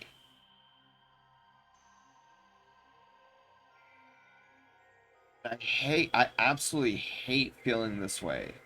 Because Destiny was my jam. It was my go-to sci-fi adventure home. And now I feels like I've been completely displaced. And Bungie, who should be unifying their community, is like, for all I know, like the Destiny 2 team is dead. Like, we haven't heard blip from them. As far as I'm concerned, I feel like Tyson Green is as fictitious of a character as the Leprechaun. Because I have not even seen or heard of Tyson Green since the day he took the chair. You like fantasy? Give it a try. Are we talking WOT? Is that World of Tanks? That's the only thing I can think of. But yeah, it boggles my mind. Like, this is the most confusing... This is the most confusing situation that I've ever witnessed and been a part of with a game studio trying to keep a live service game running. Like, what Bungie is doing right now, I feel is the actual antithesis of trying to keep a live service game online and running in any form of healthy state. I haven't played since D1. Dark, wait till D3, honestly. The level of madness that is currently happening on the Destiny 2 sides of things is wild at the moment, and I don't think it's worth it getting into Destiny 2 at the moment, which like actually pains me to say. I want to be all I want to shout to the heavens on like how Bungie has done it again, dude. Destiny 2, greatest game of all time, flipping amazing stuff going on there, but no, I can't. But so yeah, that's my hopium, is that like why they're not talking to us right now is because there's such a removal of this you know, this disorganization of the studio's team, that they literally don't have the time to talk to us. But I'm hoping that that restructuring is completed soon so that they can start talking to us again. They made a new color rarity in Marathon. You can get red rarity for killing Dungeon Boss in Cryo. What? Yes, they can even keep the mods if they want to. I still forget to this day that it's no longer primary, secondary, heavy, but it's now kinetic, elemental, and heavy. Yeah, I still call it primary, secondary. I love how passionate Sen is about this. I just want to shoot stuff. Yeah, and I apologize that I've been talking a lot about Destiny, but I don't know, like, it might be crazy, but it kind of hurts to see something you cherish, love, and adore just be taken to the brink of its existence, and you're like, I've devoted 11 plus years to this franchise, and it would be a totally different story from me right now if like Bungie years ago was like, yeah, dude, this is our last expansion before we no longer take care of Destiny anymore. Like, we're gonna, you know, it's run its course and all that stuff. And then they sent Destiny 2 out with a giant last hurrah, right? I feel like I would have the same reaction I did for Halo Reach. Like, I realized it was an end of an era. I knew that Bungie was moving on to something else. I knew this was the last time they were going to touch the Halo series. And I played it, and I cried at the end. Because I was like, this was an amazing game. This was an amazing conclusion. This is the Bungie I always remembered and knew from way back when Halo 1 was a thing. And I'm crying because I know this is the end. And I'm sad, but it was a good send-off. Like, it was satisfactory. I was very pleased with it.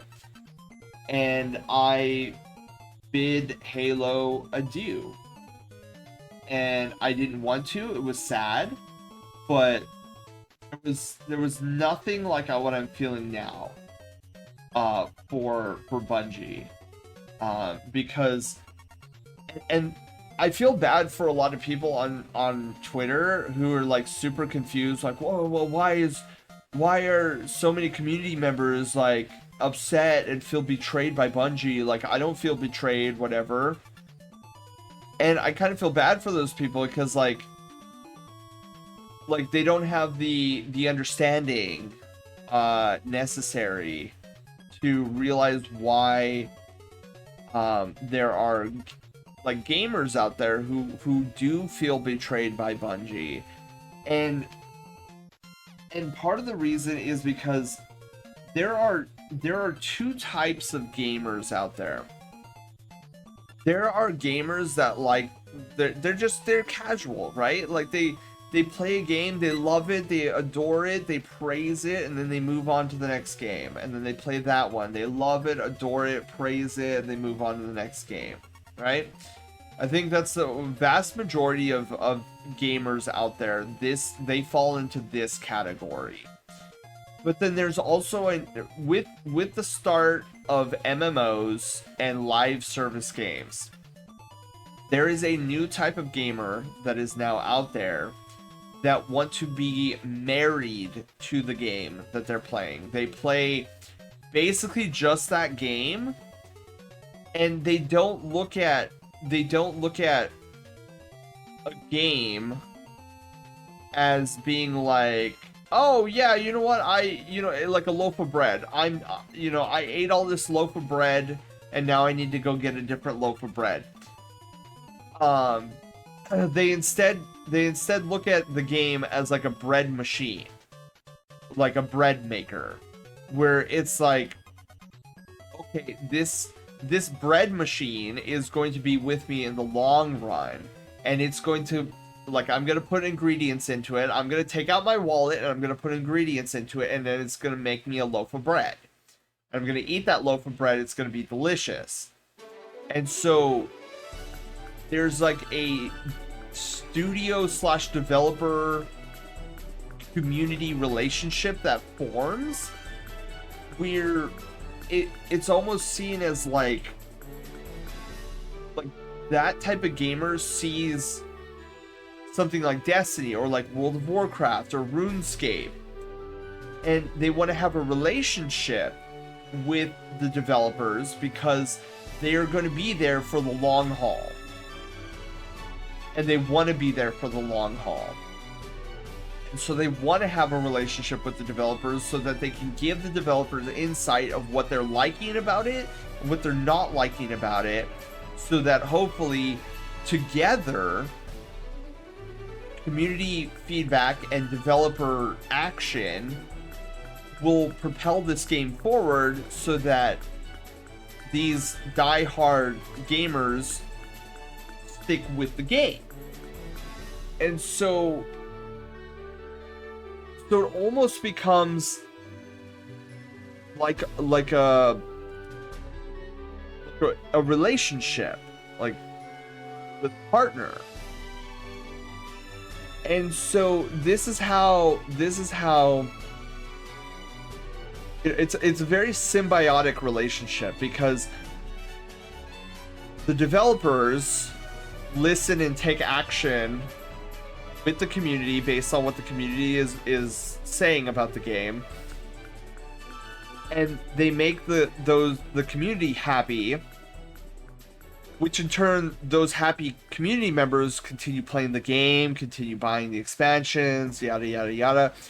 But it's symbiotic because if you put in that effort, that goodwill and stuff like that, when the developer eventually makes an oopsie, which, I mean, we're all human, you know, we're going to make oopsies. When the developer makes an oopsie, the community will be there to back them up. Like, hey, we understand it's an oopsie, we get it, we got your back. Like, let's just make sure we're working in this direction and blah, blah, blah.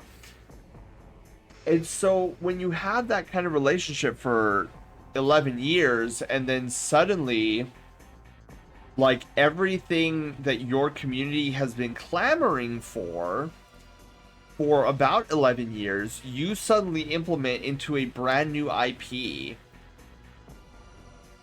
And then on the same token, like months prior, you come out and say, oh, the IP that you like so much, in this case being Destiny 2, we're starting a brand new era of Destiny 2. It is the new saga, bright new future, yada, yada, yada. And not even a year passing since you've said that, you go radio silent, decisions crumble, everything's delayed, and then the new girl on the block, which is Marathon, is getting all of the features and gifts and the Valentine's Day cards that you ever asked for, and it's being given over to this new girl, and then it's like, well, WTF? Like, what does that mean for us? And then instead of Bungie coming around and being like, oh, no, you trust me, your days, best days are still ahead. Instead, Bungie has become radio silent in a way that I've never seen them before. Like, legit. I've never seen Bungie go this radio silent since the start of Destiny. And so now for us, it just feels like, well, does that mean our relationship is over? Or like, because that's literally what a lot of the community is asking, and Bungie won't even give us a solid yes or no answer. So if anybody has been in a relationship like that where you're not sure if they want to break up with you, and they kind of do this like back and forth like dance, and it's like super stressful, that's kind of what Bungie is doing with their Destiny 2 community right now. Is we're just asking, hey, are we still a couple? Like, should we still invest in this game? Like, or is it over? And they won't even say that. And it's really bad to do something like that. Kip, hi, how are you doing? Welcome on in. Oh, okay, let me back up here. I went on a rant. I feel like I'm both glad I stepped away before this got here, but really sad that I never gave myself more time with it before it died off. I wanted to always go back to the direction they went. Made it hard for the longest. And now, I don't like hearing you like this as someone who experienced this roller coaster and other IPs to varying degrees. I want to hug you right now. Thank you, Panda. Yeah, and I'm trying not to be overly mad at it, right? And I'm trying not to be overly mad at Bungie for this whole debacle. And my logic side of my brain is saying that, you know, this isn't the end of Destiny, but there are some huge restructuring changes happening at Bungie. But the emotional side of me can't see it. It's like, this is it, we're over, game over, all that stuff, and it's just kind of sad. The fabled Tyson Green, Yeah, nothing to apologize for. Also, the home away from home timing, the added feels. It was such a good game. Really enjoyed Destiny 1. I think I mean, this goes back to what I was reading about how Destiny 2 functions as like two separate teams, like hopscotching each other. I think this also is the reason why we always got like super cool features, and then then they were never iterated on. And I think for many years Bungie has been working harder, not smarter. Because like, take for example fishing. Instead of iterating on fishing and making it better, they decided to pull it from the game and then make something else. Like, they have had in Destiny's history, they've had so many great systems that they just ripped away from us, never given back, and instead like doing other newer things that don't stick around for very long.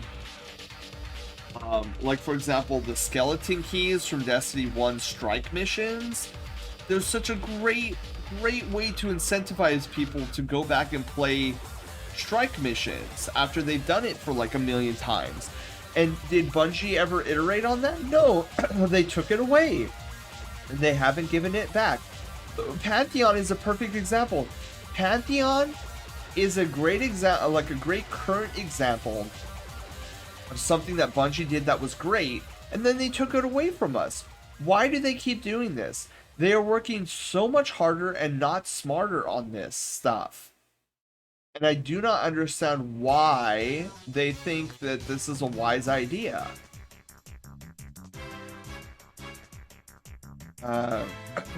No Fox, no Cry, yeah. Azur, hi, how are you doing? The new type of gamer, the one that looks at for mom's credit card. Yeah. We have the world in a forever game now, yeah. ESO was my forever game. Dude, Dark, I played the bejesus out of ESO.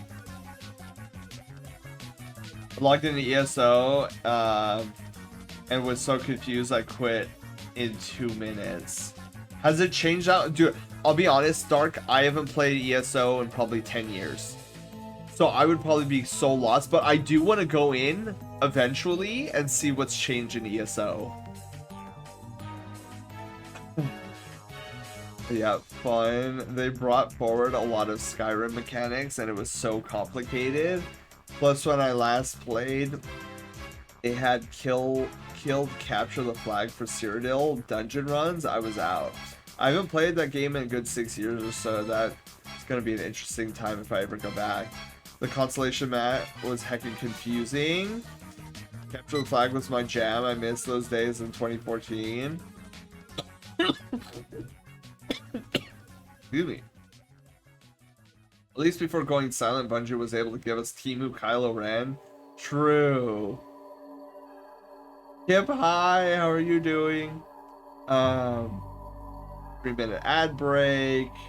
Logic side of my brain says the only is the only side that functions, and boy, it over functions. Oh no. But Sen, we're getting Pantheon 2.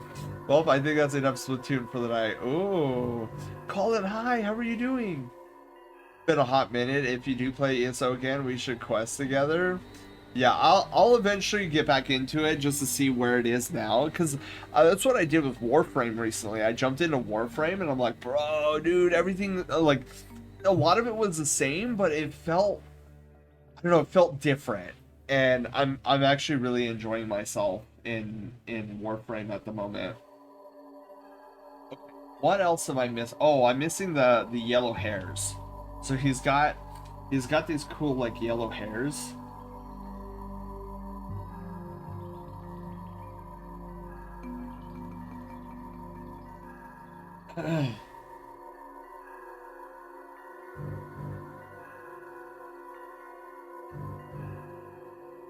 Okay.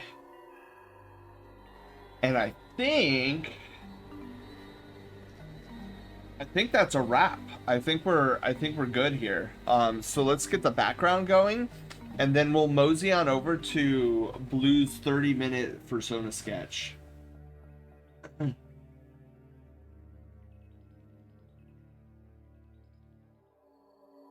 Signature. Oh my god, that was the wrong layer.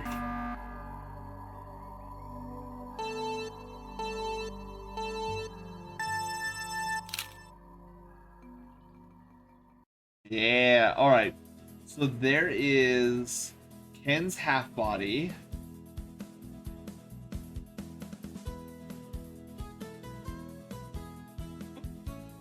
Flip! Oh my god, what was that doing up there? Nobody saw anything. Dude, Panda, that's the second time I've done that.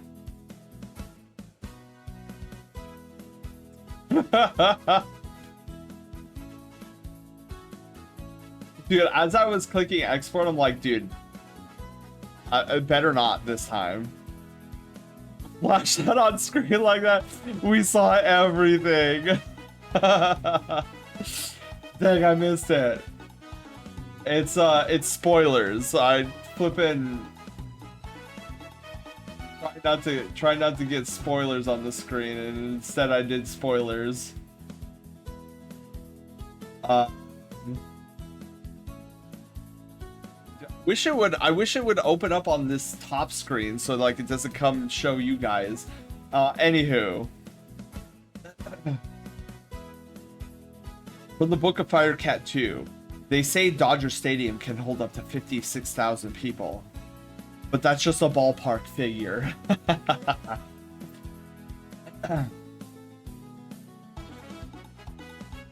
Sends the ESO return, right? Reorganized player home? I don't know.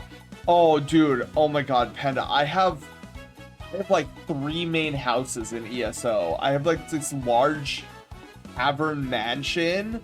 I have this like little like cozy cottage house, and then I have an apartment, and I decorated the bejesus out of all of them. I would, oh my god, yeah, I would that would be a nightmare to try to like reorganize.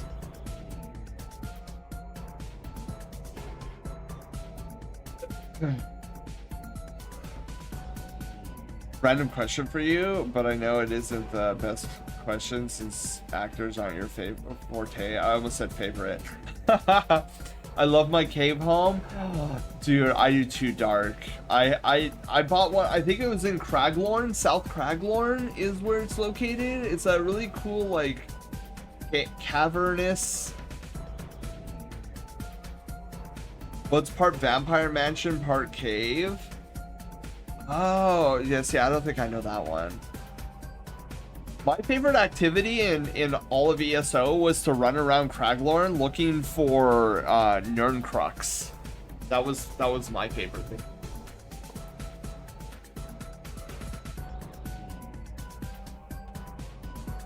Okay, so let's get this situated for Ken. Let me drop this off in his DMs so I don't forget. And then we will then get over to Blues. I want to do Blues tonight. Care package.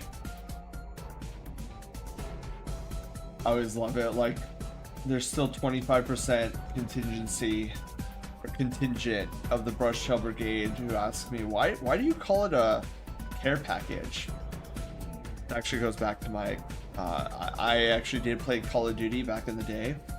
Xbox 360 Call of Duty Modern Warfare, none of that trash Modern Warfare. Sorry, Modern Warfare 2. And I'm not talking about the trash one that was on Xbox One S or whatever. I'm talking about the OG Xbox 360 one. That was actually a great Call of Duty. Ken.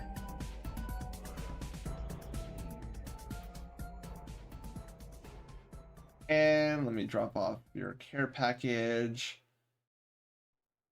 A care package incoming.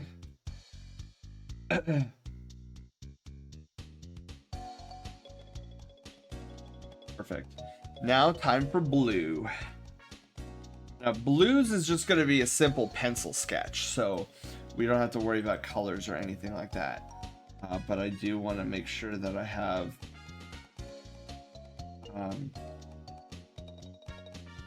I want to have a reference up and running here.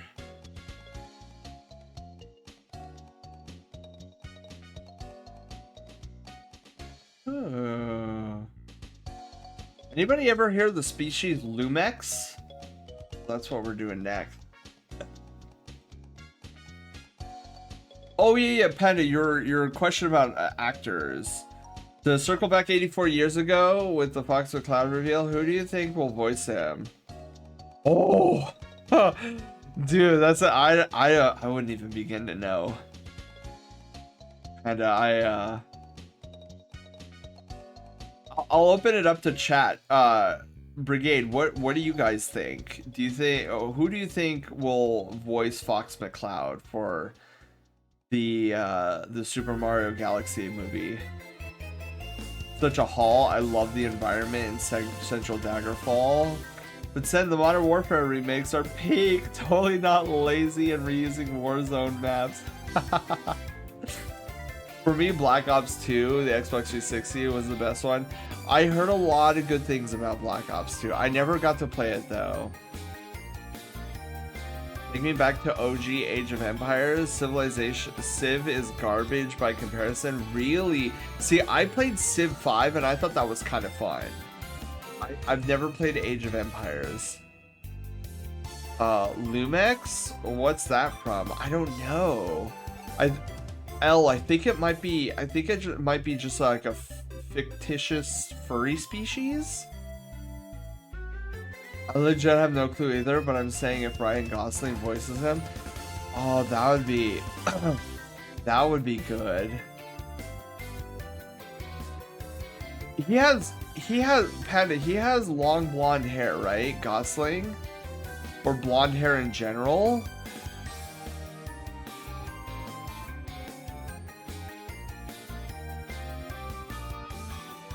Because I think if I remember correctly, Gosling has blonde hair in most of the things I've seen him in. I would kind of laugh if Gosling was the was Link in the live action Legend of Zelda.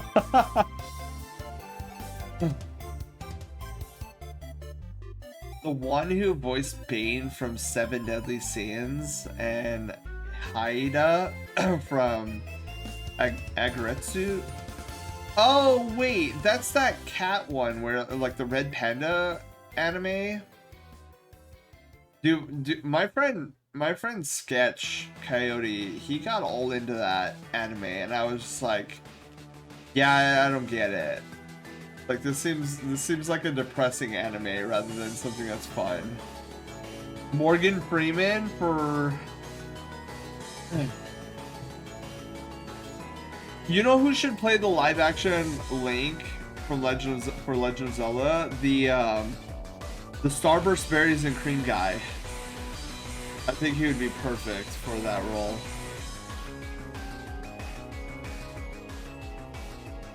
They've already cast Link, I'm afraid. Yeah. Alright, so we're going to be doing a 30-minute persona sketch for Blue. Saki the Lumex is the and then if you guys are curious on what this persona looks like, well, that's what we'll be sketching out today. That is Saki the Lumex. Never seen this species before. Looks very fascinating. It looks kind of dragon-esque with like a butterfly head adornment. Lumex would be a great drug name. Very Twilight. They've already cast Link. He looks good casting wise. Very. Wait, did they give the name already, Panda? Do we know the name of this actor? Also, we're gonna say goodbye to the count up timer just for the time being because we need a countdown timer.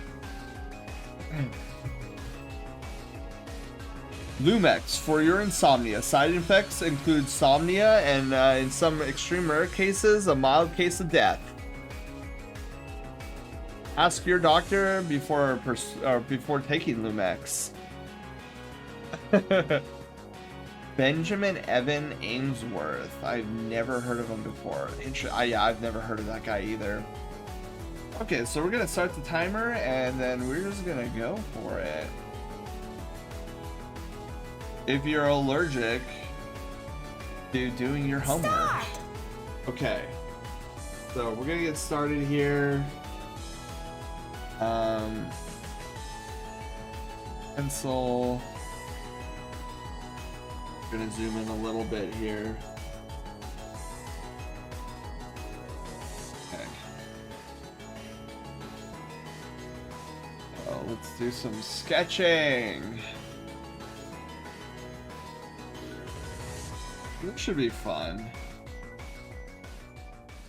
I will say I've never done this species before, so I'm gonna. Oh, this song. I think you know about this song, right?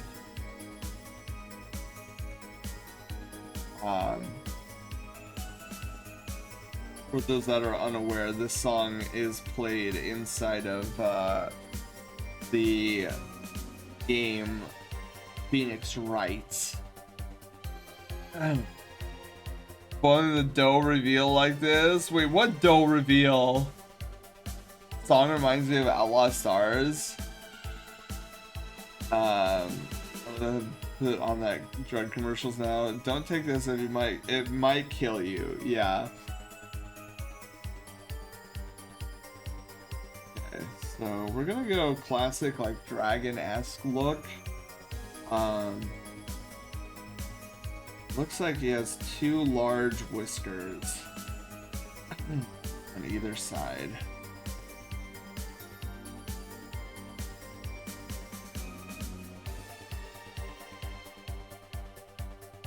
Okay, so two large whiskers and then it connects down here. And then, so this is gonna be kind of interesting. So the antelope, oh my god, he could be a future antagonist to Lope. Did I ever tell you guys like some of the lore behind Lope? On like how Lope came to be. I want to say that I talked about it before, but how Lope came to be was basically an accidental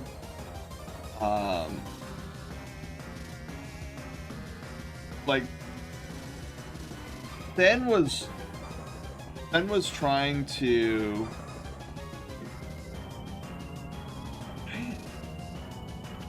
I feel like it should come down here like this. So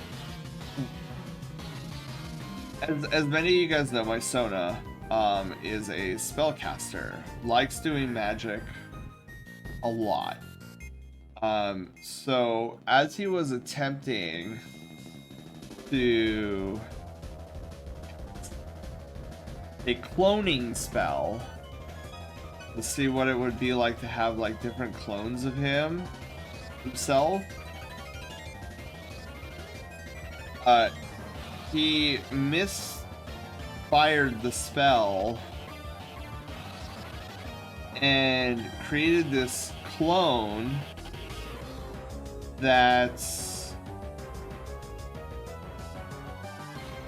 looks about right. That looked like Lope. And in the process of creating this clone, the spell misfired and gave this clone like multiversal omnipotent powers on complete accident. And the problem with the clone is that he was so lazy that he didn't have the energy to tap into those powers. But he could have easily, like, Loaf could easily blink people out of existence, like hands down, like no effort required. Kind of a deal. But the reason he does it is because we started giving him food, and he quickly realized that he liked food and he wanted more food.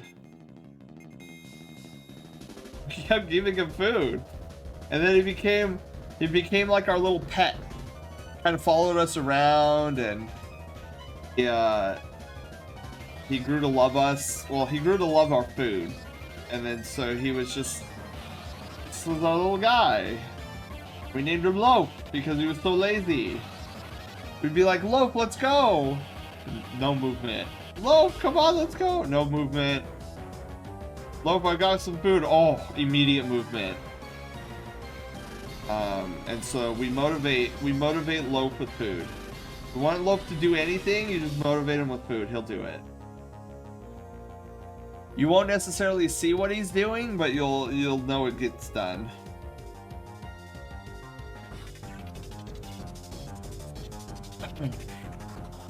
I'm motivated by food too. Food is good. Saw a bumper sticker of Ace Attorney, and it was the silhouettes with the Ace flag. Oh, that's sick! Dark, that's actually sick. That is so clever. So what was I saying? Oh yeah. So Loaf. And here's another fun fact about Loaf. Is that I love the lazy subversion of expectation. It reminds me of a comedy skit I saw years ago where they talked about robots living alongside humanity. Instead of the sci-fi concerns people have regarding robots, they instead just take after the humans, and you just have this unemployed robot living on your couch. Dude, that would be crazy. But yeah, so theoretically, Loaf is a cosmic multi-universal threat if he were to ever tap into his powers. But the likelihood of that happening is next to zero as long as we keep Loaf fed. Oh, and then we had the some would say fortune, some would say misfortune of introducing Loaf to cinnamon rolls, and it was all downhill from there. Like Loaf's allegiance with us was solidified because he realized that cinnamon rolls were like the greatest things ever.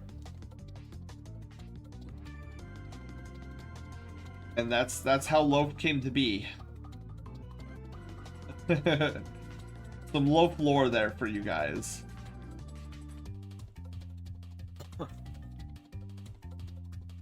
What is also interesting about Loaf is that nobody has ever actually seen Loaf eat.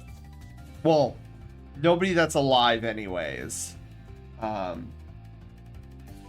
So we always assume Loaf just eats like normal, but basically all we see, like if you were to give Loaf a cinnamon roll, you would put the cinnamon roll in front of him, and then you would blink, and the milliseconds where your eyes are covered by your eyelids, something happens, and then when you unblink, the cinnamon roll is gone. And the only reason why we say Loaf eats the cinnamon roll is because Loaf is always in a much better mood after the anomaly. So we just assume that Loaf just eats it. But again, nobody has ever seen it.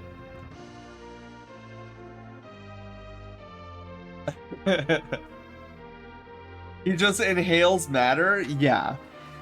Like nobody's ever seen Loaf's mouth either. Like we're pretty confident that Loaf doesn't have a mouth.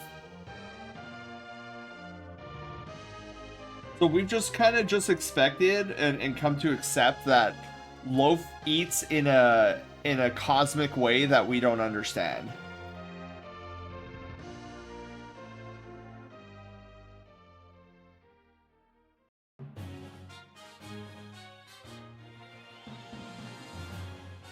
Let's see here.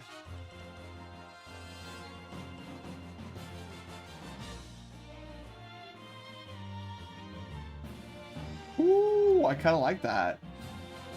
Yeah, so let me start erasing some of this stuff. So don't feed Loaf via hand. Got it. Yeah, I'm not sure exactly what would happen if you try to feed Loaf by hand. There is a possibility you might be sent to a different dimension.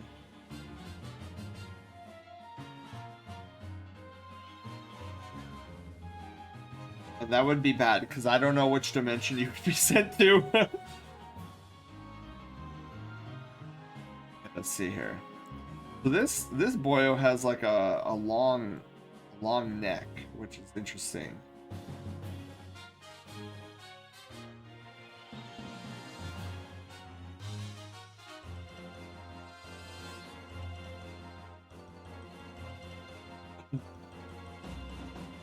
Almost looks like a Pokemon.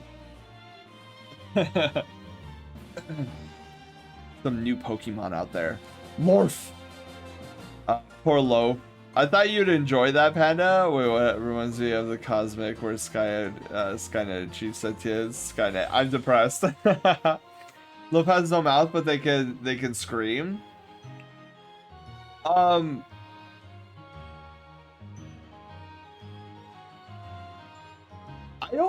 I don't know if there's any documentation that we know of as of yet where they've heard Loaf scream. The most language, like we know that Loaf understands the common tongue, because there will be moments where Loaf is doing something that is extraordinarily dangerous, but he's having fun. And there have been documented reports that if Loaf has a smartphone handy, that he knows how to text messages. Doesn't happen frequently, but he has texted people before.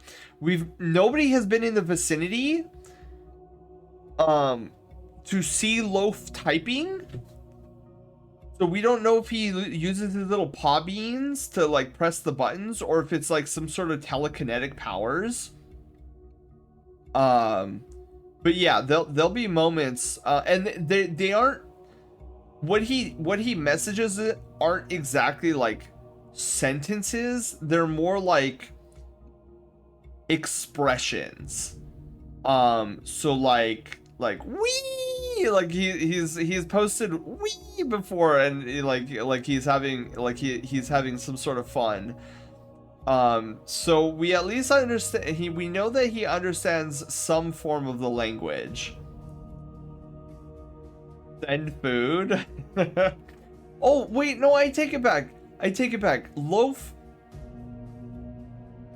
does, okay, no, I'm wrong. He has texted sentences before, but very, very few, because like our stream schedule, he starts typing the first part of his stream schedule, and then he gets bored and then he never fills out the template I give him, and then he just posts it. So he does do that.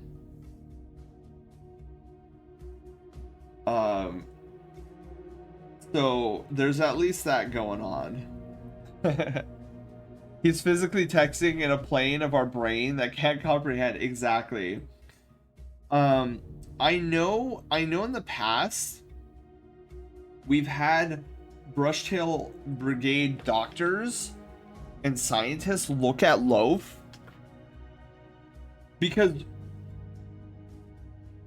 so part of the the theory, like half of the prevailing theory is that Loaf is a two-dimensional being in a three-dimensional plane, while other brushtail scientists believe that Loaf is a three-dimensional being, or like, no, sorry, a fourth-dimensional being, but we can't perceive that form of him, so we just see him as a two-dimensional being. But here's the interesting thing. When some of our scientists have studied Loaf, they've tried to like walk around Loaf and see what's like behind Loaf. But the weird thing is, every scientist who has attempted that has come out of the session not remembering ever trying to look behind Loaf. Like any footage never depicts the scientist like trying to walk around Loaf. Oh, your time is half expired. You're right. I'm like yapping away here. Oops. You know what, Dark? If we go over, that's fine. If we go over, I'm not gonna be like, oh, there's our 30 minutes.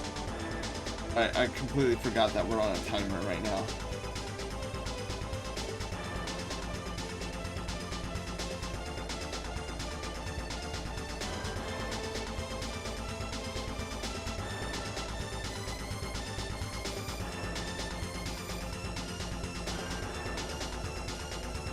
I got too wrapped up in talking about Loaf lore.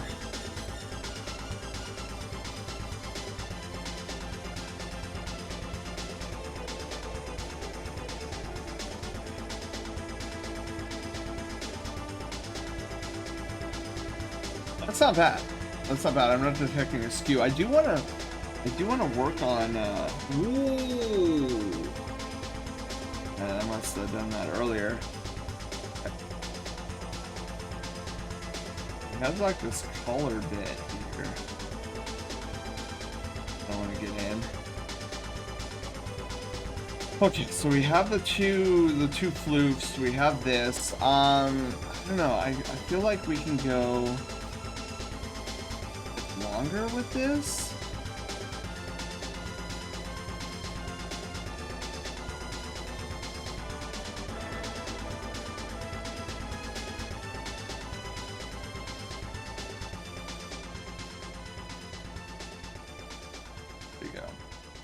But yeah, so that's some Loaf lore for you guys. Then I also want to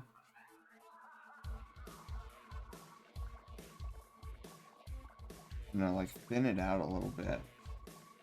I don't want to make him look too much like a Lucario. I think that's the problem I'm currently having right now, is too much Lucario-esque.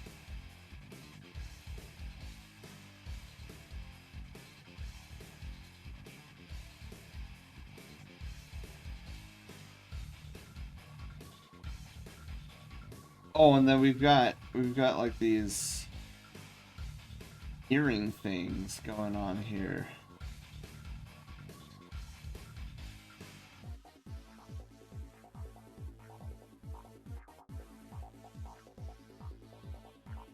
Let's do that. Hang on. Let's zoom and enhance. Zoom and enhance. I'm gonna do the same for this.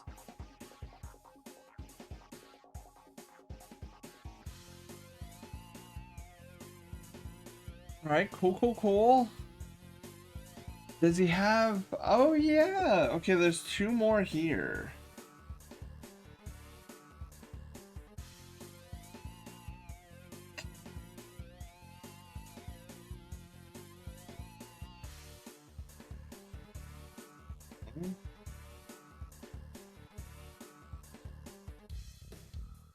No, I don't know if these are like earrings or ear pods. Really interesting question. And he's got one here too.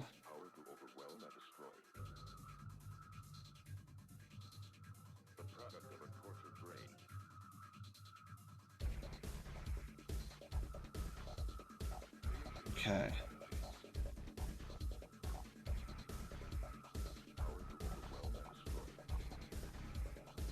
Oh yeah, alright, so let's do this. Oh, you know what?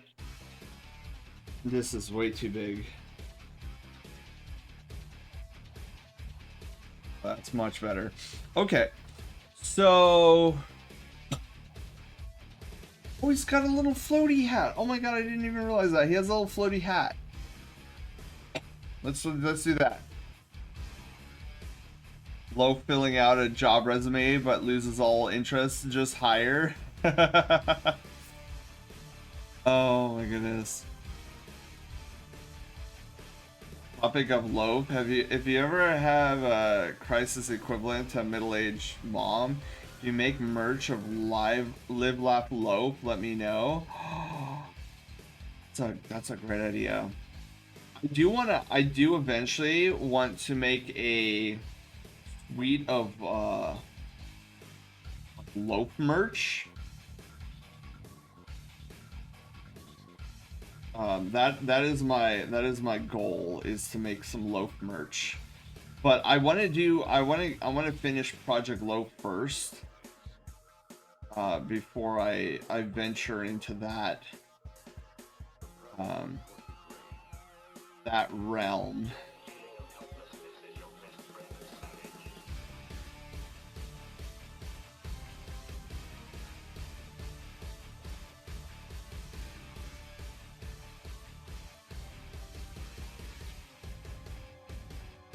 I figure let's get Loaf started before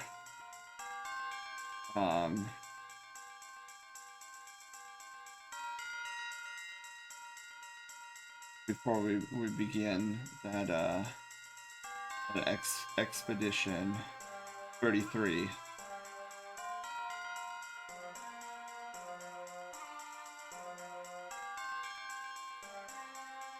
Okay, looking good.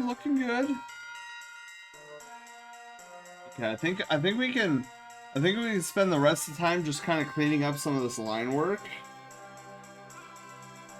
so that it's not overly crazy. Like this line here.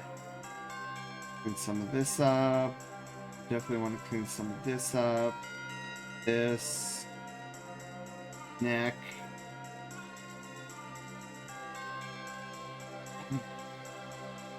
Go.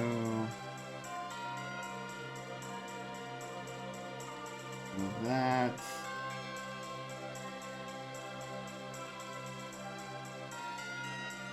This up here.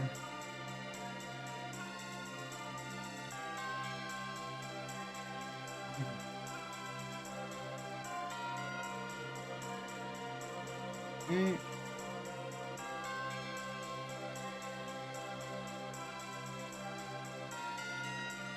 Yeah. For the first time of me ever doing this species, I actually really... you know what I think I have to thank? I think I have to thank all the Lucarios I've been doing recently. I kind of just took a little inspiration from Lucario's head shape, which is similar to this Lumex's. A loaf item would be pretty cool. Yeah, let me I do like the Live Laugh Loaf idea. I think that's a great idea. Oh my goodness, Bear Spray! Hello!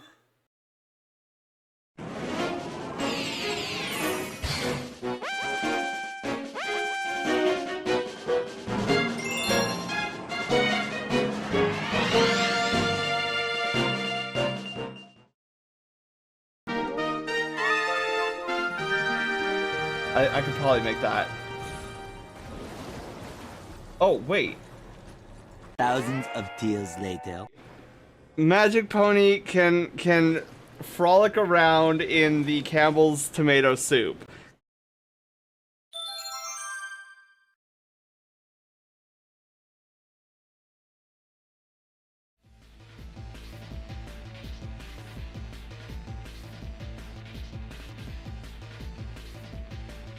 Bear Spring, hi. How are you doing? How was art? See, you were arting, just like we are here to this evening.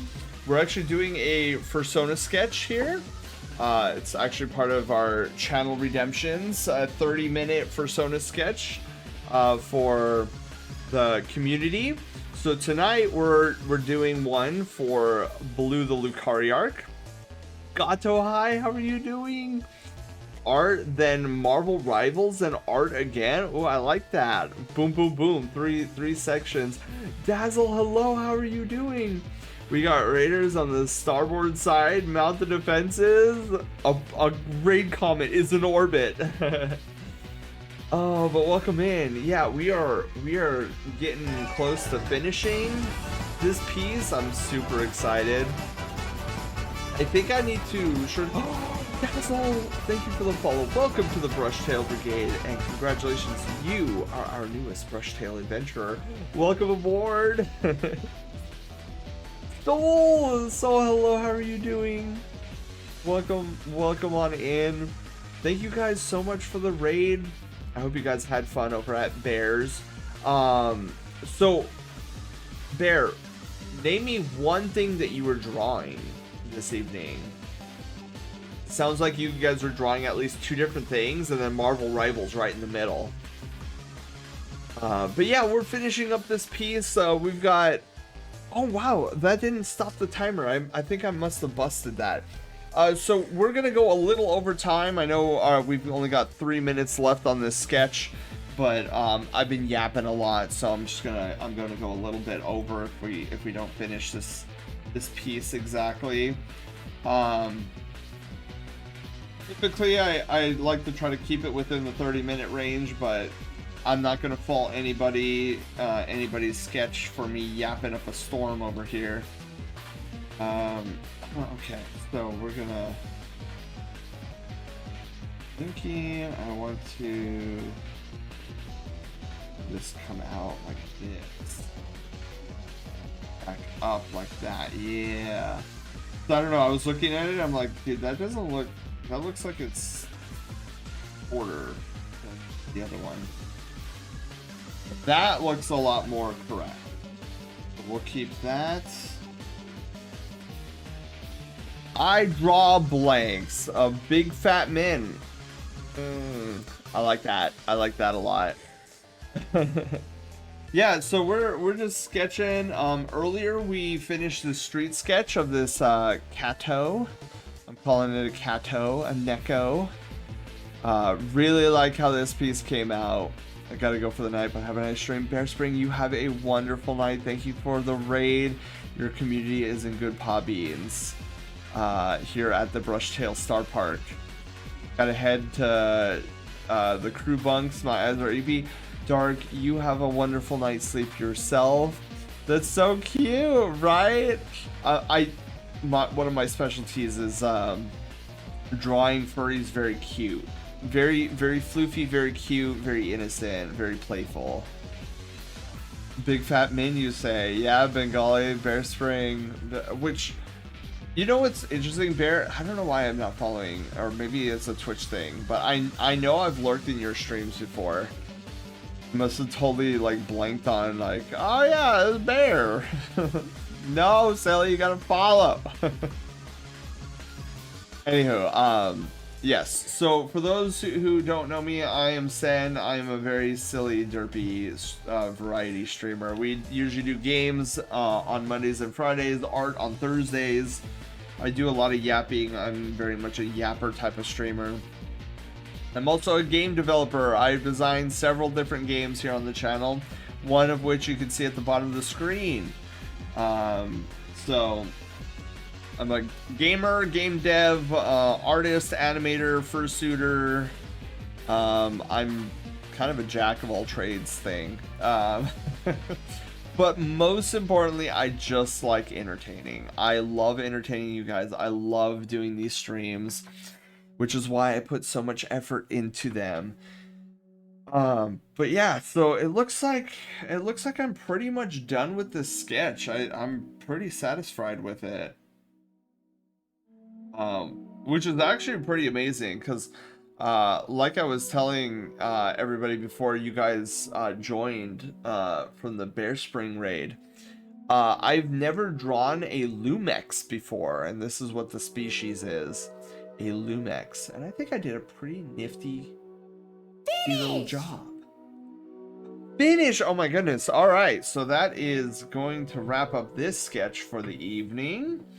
So let us get it saved. We'll export it out to Blue, the good bean that is going to receive this wonderful little free sketch.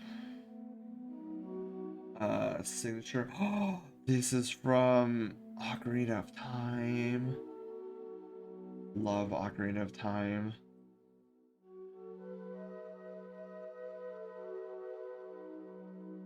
Okay.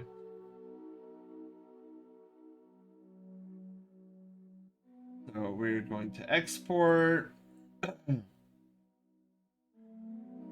Gonna go to Blue, right? Blue the Lucario. I don't think Blue has been in the stream this evening either. So the 30-minute persona sketch. Perfect. Then we will go and send that off to Blue. And what's cool, so what I'm excited about is with us completing Kens and Blues, that takes care of half of my art queue. The goal here is to get the art queue completed so that I can sketch some top secret Project Loaf stuff with you guys. You guys can see at least a little bit of the something that I have been working on.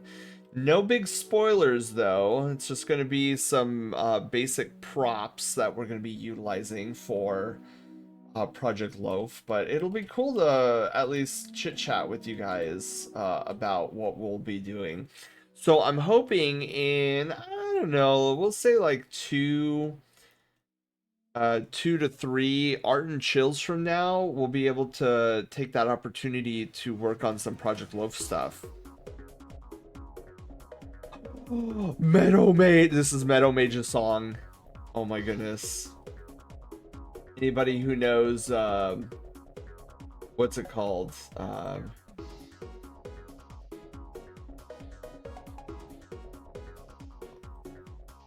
Wait, hang on. You're very welcome. Sorry, Ken was thanking me for the piece, and I'm like, oh, of course, you're very welcome. Okay, Blue, the Lucario. We are going to drop Blue's the sketch. Care package incoming. Okay. Sweet. Does anybody want to take a YouTube thumbnail of our second sketch here? Because didn't we get? Oh, there we go.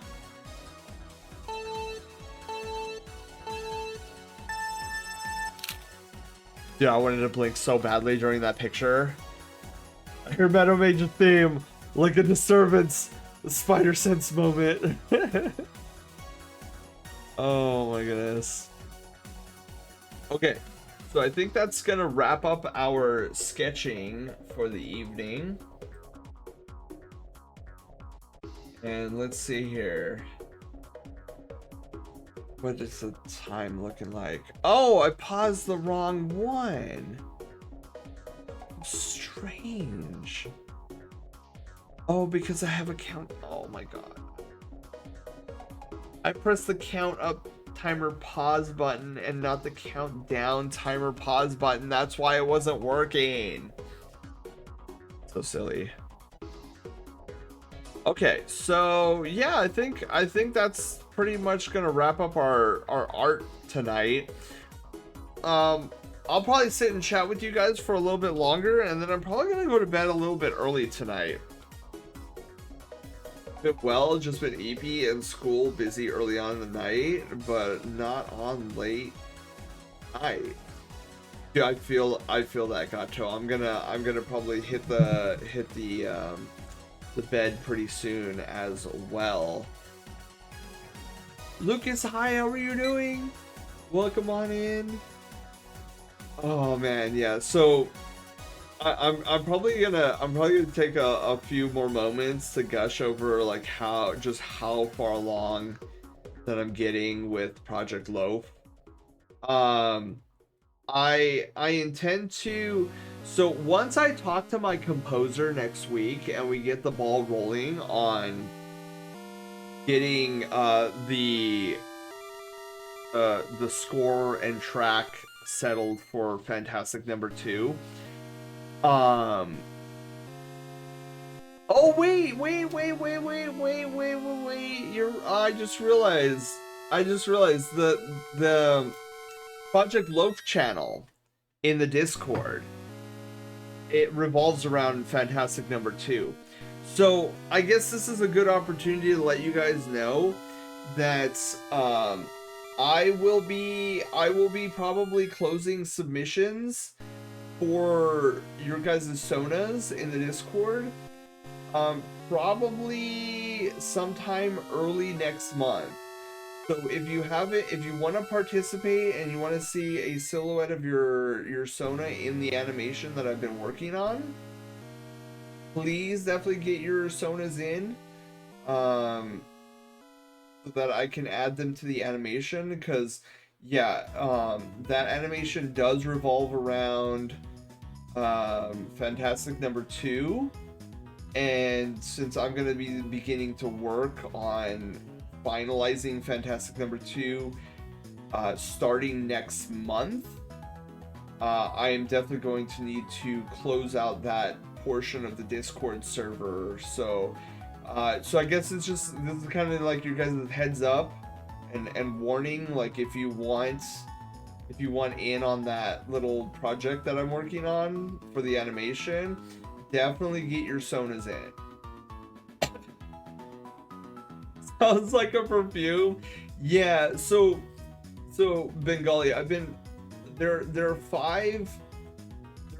well, technically there's like 7 main pillars to Project Loaf, but 5 of them are very specific, and those 5 I'm calling the Fantastic 5, not to be confused with the Fantastic 4. And so I've given each one of the Fantastic 5's code names. That being Fantastic Number 1, Fantastic Number 2, Fantastic Number 3, 4, and 5. And yeah, I don't know, Bengali, were you here at the start of the stream when I was talking about how Fantastic Number 1 is almost completely integrated into Project Loaf? I did so much work this past week, and I like just to see it like from start to finish and fleshed out. It's so magical to see, because it has been, Fantastic Number 1 has been locked in my head for I don't know how long. And just to see it fleshed out before me and working it's such a great moment. Feeling he casted Pedro Pascal for Fantastic Four. Yes and no, I was here, but I was helping with the. Oh, okay, so you heard. Lucas, no, it is not. No, it is not. It is open to any Brushtail Brigadier. I did not want to limit it to sub only, because Project Loaf is not something for sub only. It is for every Brushtail Brigadier. That's the whole reason I'm doing it. Is something magical from my brain made reality so that we can enjoy a fantastical adventure with each other. And trust me, it is going to be magical. You guys are not gonna believe what you're seeing. And then you, fellow streamers in the brigade are going to be even more floored at the fact that it runs like pretty much exclusively on OBS and Sammy. Like, those are the things that are powering Project Low. And like, I'm super stoked. I will say though, there will be a moment, like if I continue on this roll that I've been on and things progress without like much hiccups or whatnot. Oh, I'll finish that thought in a bit. Oh, Hunter, hi.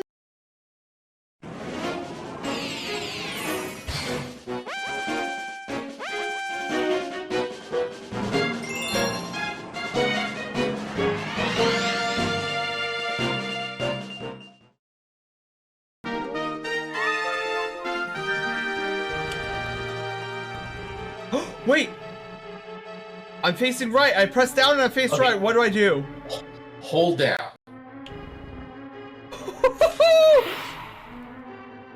Yeah. Yes!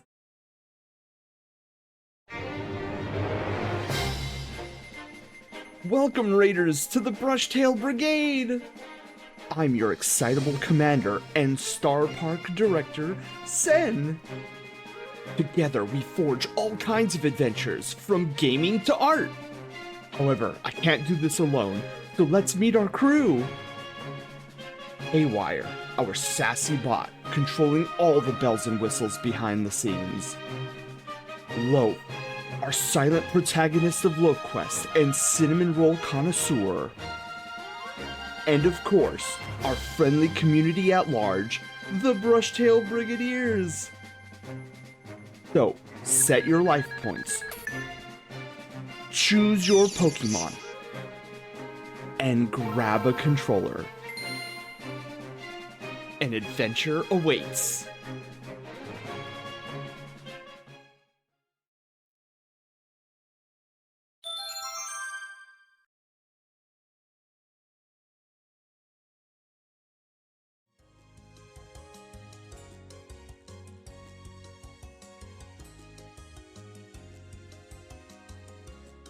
Oh my goodness, Hunter, hi! How was Mega Man Star Force Legacy Collection? Which Mega Man were you playing out of the collection?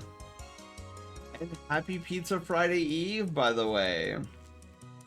We're just wrapping up on the sketching side of things. This reminds me, have you seen what they put out for, oh my god, Gato, we were talking about that earlier. It's crazy, dude. It's crazy. I cannot believe dude, I swear I thought it was an April Fool's joke. I literally thought it was an April Fool's joke.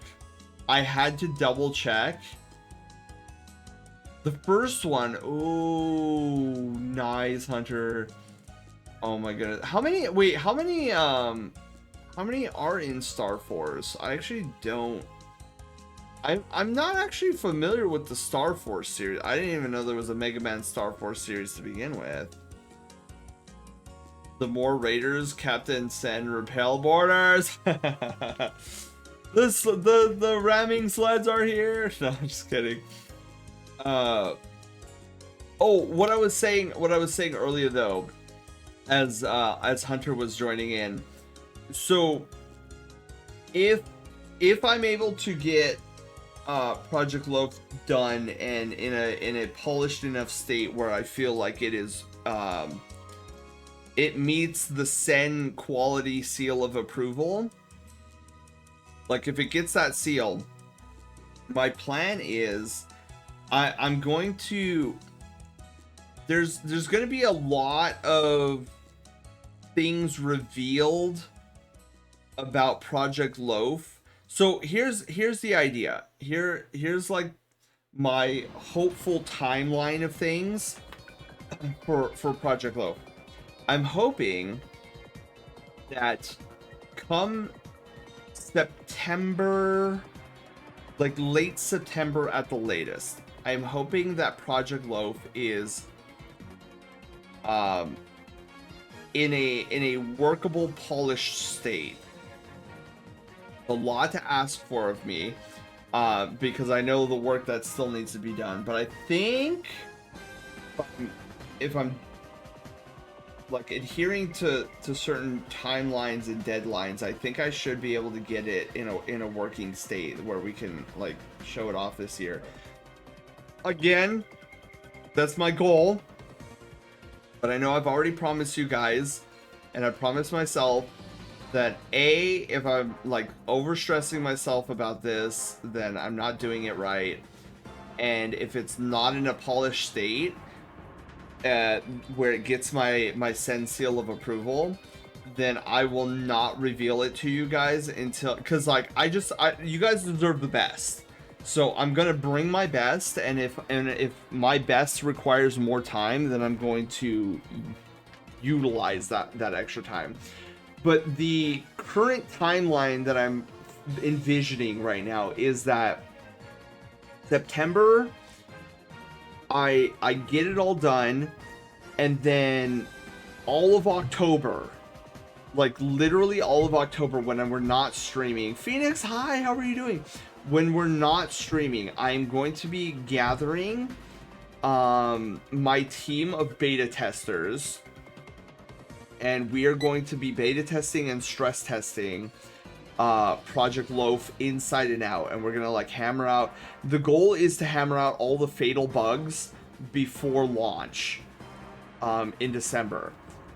If my beta testers and I go through Project Loaf with a fine-tooth comb, and we expunge all fatal errors from the system, because if it's minor bugs, minor issues, I'm fine with that.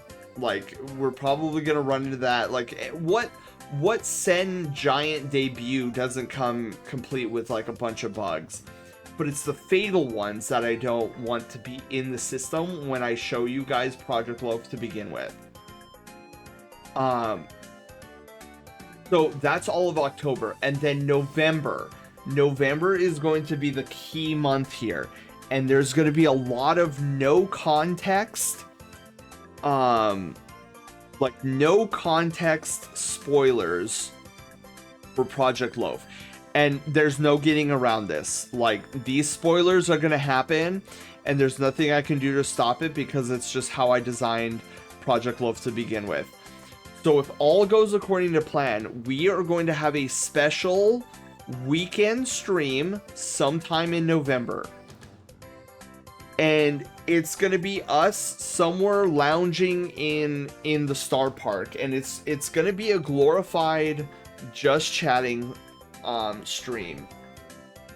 But the purpose of it is,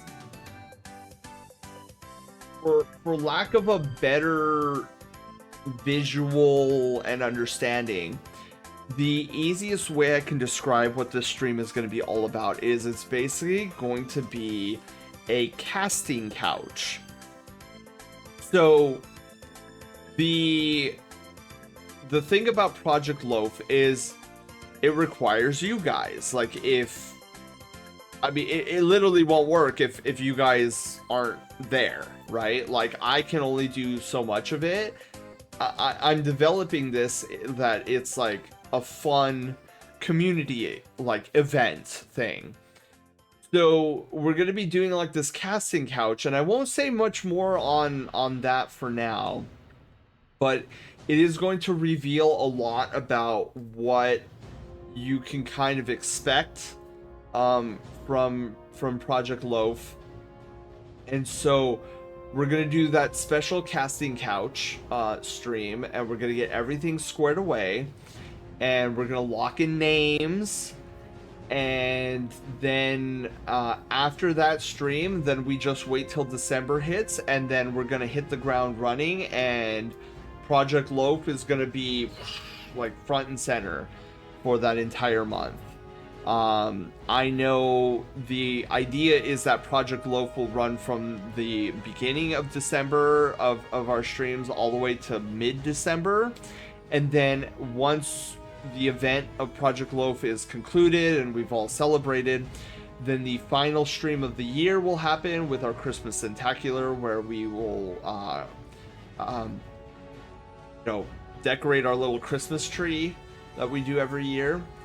So that's kind of the timeline that I'm envisioning, and I will definitely keep you guys posted, and especially in the Discord server and whatnot, how the project is coming along. I do like keeping you guys informed on whether I've had setbacks or if we're right on time. I would say right now I feel like I'm just like a couple days behind where I want to be in terms of like what I wanted to get done by the end of the month and by the start of the new month. So will there be rain? Will there be snacks? What, for Project Loaf? Yes, but probably for Loaf. There will also be... How many things of food? There's gonna be food a part of this event. But all of it will be loaves, so don't think... he might share with you guys. He might share, but most of the food in this event is gonna be for Loaf. But yeah, like during that casting couch stream, I think a lot of our inquisitive minded brigadiers will start to understand what Project Loaf actually is. I think a lot of you guys are gonna start being like, what? Like, what is he planning? And if I can get the wheels turning with that casting call, the casting couch stream, like I'm hoping that hype builds and builds and builds from there.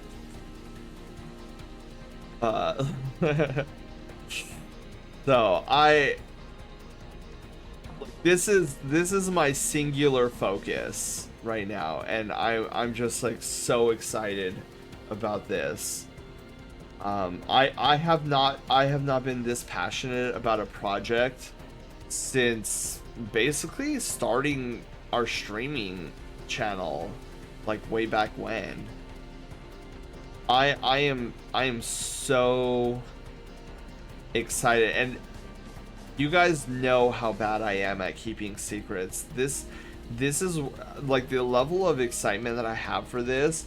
It's such a monumental task to not like spill the beans with you guys.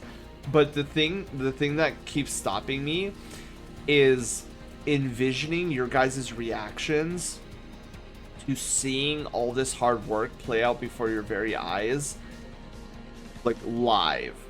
And like that, I know if I spilled the beans now, I will never see that reaction.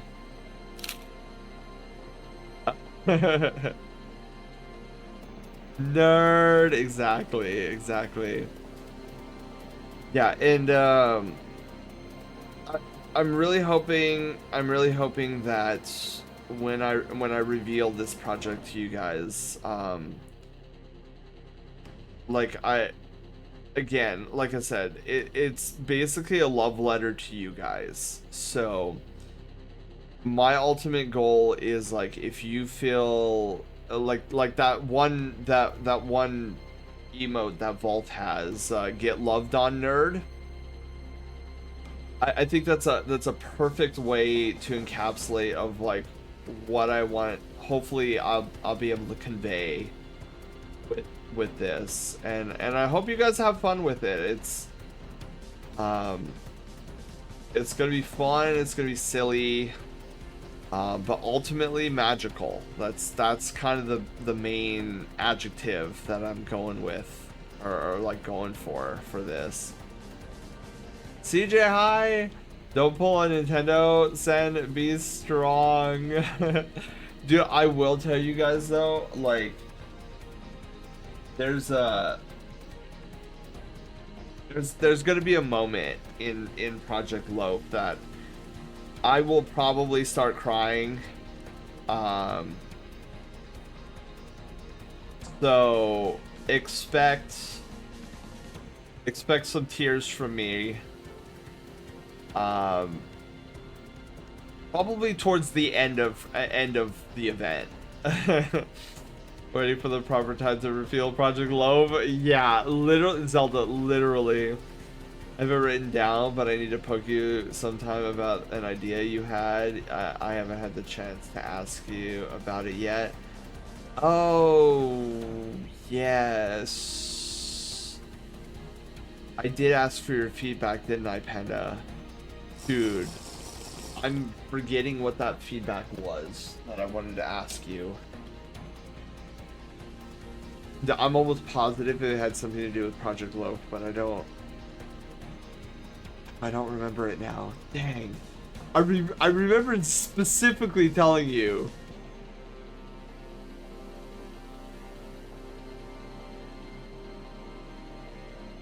I remember specifically asking for, I needed your feedback with something too. What was it? Oh my god, dude, I literally have no recollection of what it was. Like, I'm going through the list of like the Fantastic Five. I'm like, was it Fantastic 1? Like, no, I don't think it was Fantastic 1. Fantastic 2? I know there was a question I had with Fantastic 2 before, but you and I already answered that question. And then there's Fantastic 3. Fantastic 3? And then there's Fantastic 4, which I started working on. Then Fantastic 5, I haven't even started yet. But maybe it wasn't any one of the Fantastic 5. Maybe it was the 2 other pillars. But yeah, bro, dude, I don't even remember. I'll come up with it again, Panda, because I'm sure whatever I needed to ask you, I'm gonna eventually run into it in Project Loaf again, because I'm not done with it.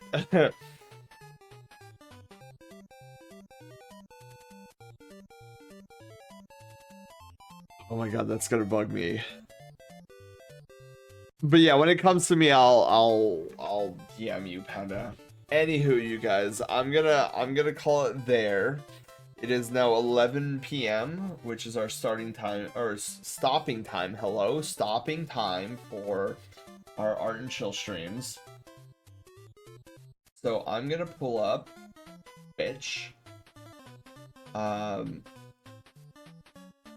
And yeah, we're gonna get some heckin' raids started. You're an hour behind me? Yeah, I'm over here on the West Coast. I'm here in California. Let's see here.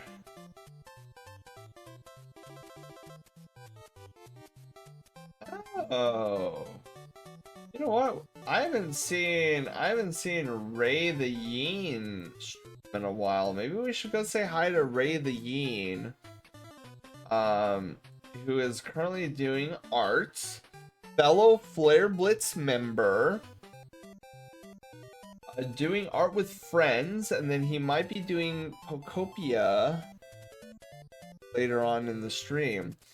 I will say though, before I do my outro, my thank yous and all this stuff, I will let you guys know that Ray the Yeen is more on the mature side.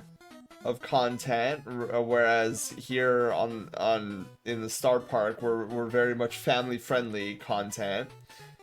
So just a heads up, if you don't wanna if you don't wanna like stick around, join us for at least the raid. But if you don't want to stick around, I totally get it.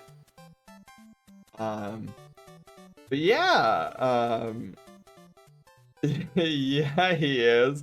Yeah, Ray is definitely on the more mature side of things. But yeah, so it looks like he is doing some art with a bunch of friends. It looks like some pretty good art too. So we'll keep the art vibes running. We'll go right over to Ray the Yin. So you guys, I just want to thank you all for being here. Thank you for listening to my yap fests about Destiny and Project Loaf and that stuff. We had a lot of fun tonight. We did some killer sketching tonight. I'm so pleased with how our sketches came out. So if you guys want more adventures here at the Star Park, join us tomorrow, same time, same place, where we will be going into more Final Fantasy VII Rebirth. I know we didn't do Rebirth last Friday, so I know you guys have been itching for more Rebirth. That's coming tomorrow, unless somehow I have another atrocious work day, which I don't see how I'm going to. I know exactly what's coming tomorrow. It's the final day of our spring camp, and boy, the numbers have been so nice, dude. Like literally my class size is so tiny. Like it was so tiny today. I'm expecting it to be even tinier tomorrow. So basically it's gonna be a super chill day. So yeah, I fully expect to be streaming tomorrow, getting back into Rebirth. Well, I guess we're not raiding to Ray the Yin right now. So we'll kind of just chill here for a hot second. Yeah, so apparently my desire to raid Ray the Yin has been completely foiled. And you guys will probably figure out why here momentarily. So we will have to pick a new raid target. So I at least wanted to let you guys know that yes, Rebirth tomorrow. I don't remember what we were doing exactly. I know we were in Cosmo Canyon. I know we talked to... Oh wait, aren't we still with the dude? The ancient guy who took us across the River Styx?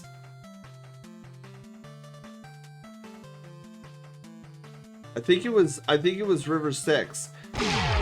There we go. See, this is why we can't raid Ray.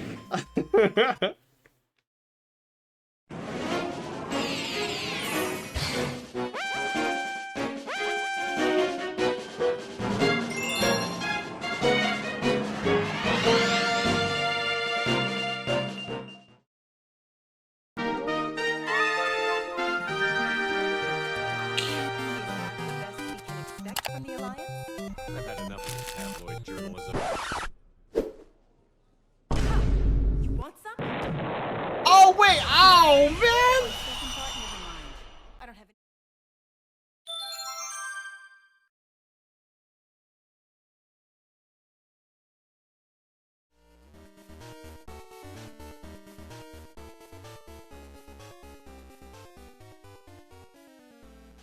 Goodness, hello everybody, welcome on in. Ray, you know what's super funny is we were looking for a raid target and I was like, oh my god, Ray's streaming, oh my god, dude, we're gonna raid over to Ray. And oh my goodness, and I was like, oh yeah, he's doing art too, we'll keep the art vibes rolling. And then I was like, okay, cool, we're gonna get the raid set up.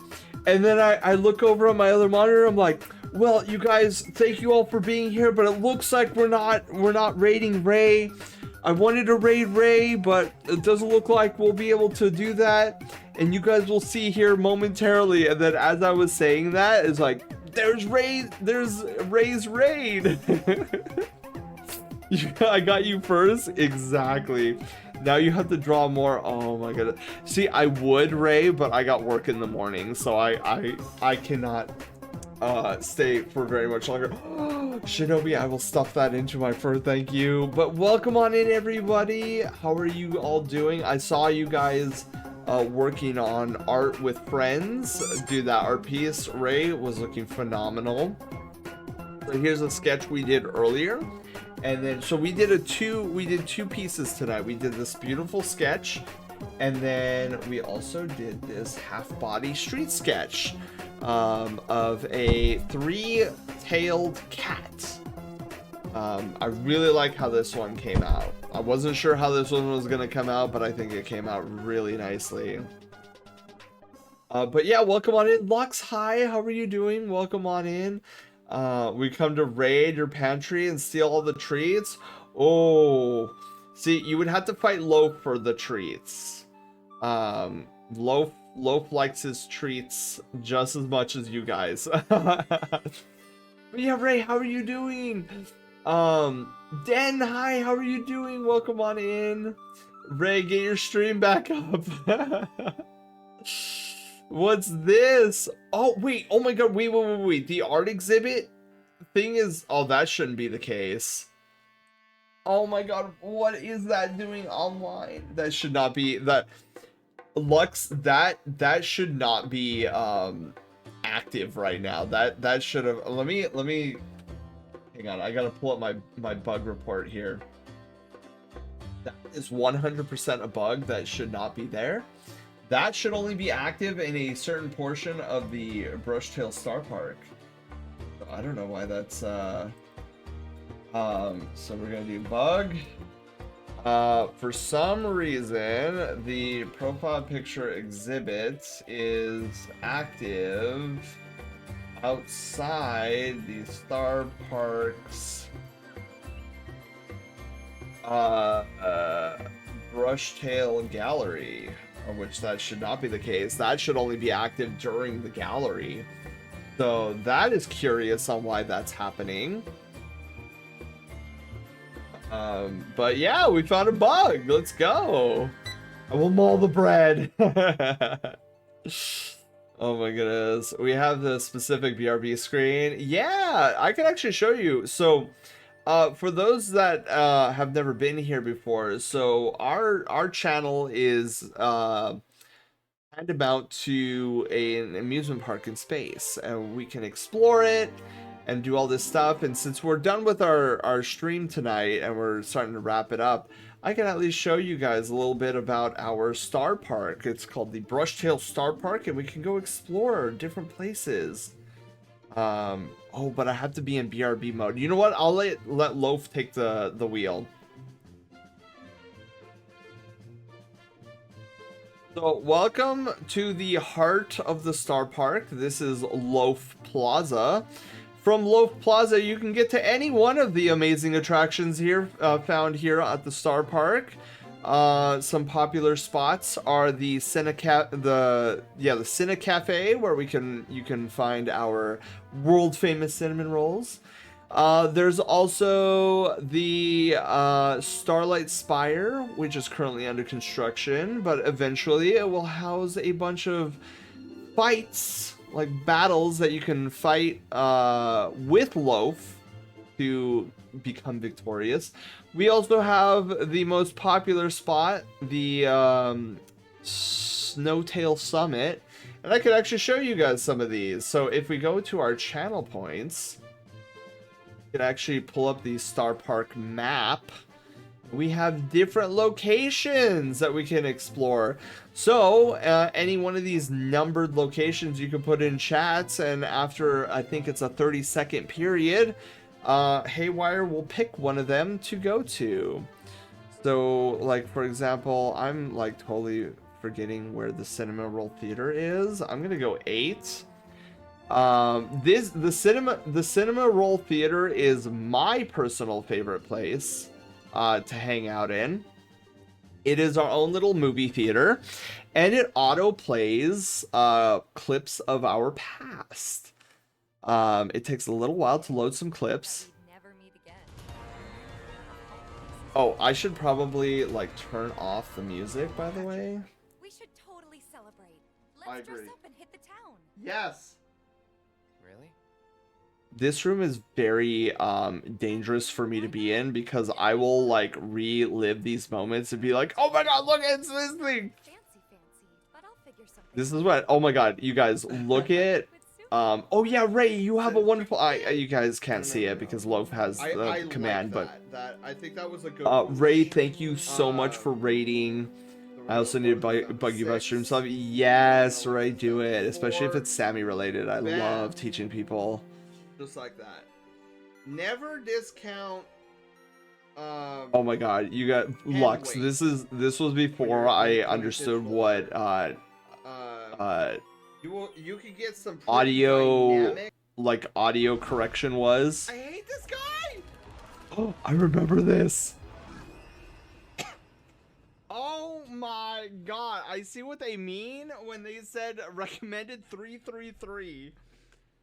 Oh my goodness, dude. Yeah, we were talking. So Loaf is the is the small creature. Yes, Loaf is the small creature you see on the side of the screen right there. So the lore behind Loaf is that he is a multiversal. Of youth from the foxes before us? Other me. Quiet. I'm trying to explain Loaf. Oh. Oh, I remember this. Oh my god, this is when I learned what the magic potion was. And I was like, I don't want to know what this is anymore. I don't like the Estus flask anymore. I don't like it. I don't want it. I don't want lend me your ear moment. He's gonna sell you more baggage space. Be warned, it increases. That's what I figured, Miyako. Oh, I hate this guy. This guy is such a scammer. Anyways, Loaf is a One more? multiversal, Wait, one more? omnipotent, omnipresent being that can snap What? reality out of existence Does in it a heartbeat. look like I need just one space? I'm sorry. But Loaf Hey, is too how about lazy you to teach tap me into how to those expand powers. it Question. Hey, it's human me. Well, we're just gonna take this right up. It's fine. Oh, what is that? Hi, how are you? What is that in the elevator? You come here often? No. Wait, what is that in Okay, the elevator? bye. Why was that in there with me? You can, just stay put. Close the door. I don't ever Close want to the... see you again, by the way. I'm sorry. Yeah, this is part of our Send Spooks, doggo. Ooh, that's the ice rod. We have some offensive abilities now. Oh, my yeah. God. See, this is why it's so like Ice and fire rod. Oh my god, somebody. what? I don't remember that. Oh my god, somebody should clip that. That was amazing. The ice and fire rods were next to each other. That's wild. Does See, he this is why I fall should never be upwards? left alone in the cinema roll theater. I will literally just sit here and Now watch you wanna come these into my for line of like fire. an eternity. Up. Up. Ooh. Oh my god, dude, I remember this. This was, oh my god, I used to have a channel redemption. You guys, I used to have a channel redemption Okay. where I was Are there any more blindfolded enemies? and you guys Are there any told more me enemies, or are which we good? directions to go. Oh my god, I remember Yes, that. No. There's no more No. enemies. Okay. We're. Oh, bed, you're right. Oh my god, you're right. Oh, I can Dude, I gotta go to bed. Snow Oh, running. look at the segue. Oh jeez. Okay, I have 3 stars right now. If I get to 4 stars, I'm pretty sure the Shinra police start coming after me and their Oh tanks my and god. all that good jazz. Wait, was that a hole in the floor? Whee! Wow, this thing is like. Whoa. That's right, this one. Oh my god. Okay. Anyways, I gotta stop. Dude, Is the I gotta stop. All right, Loaf. We're gonna stop it there. We're gonna go back to the. We're gonna. Am I weird? Okay. See, this is why. The Brushtail Brigade keeps me away from the cinema roll theater because I'll literally just sit there and like react to my old. Oh.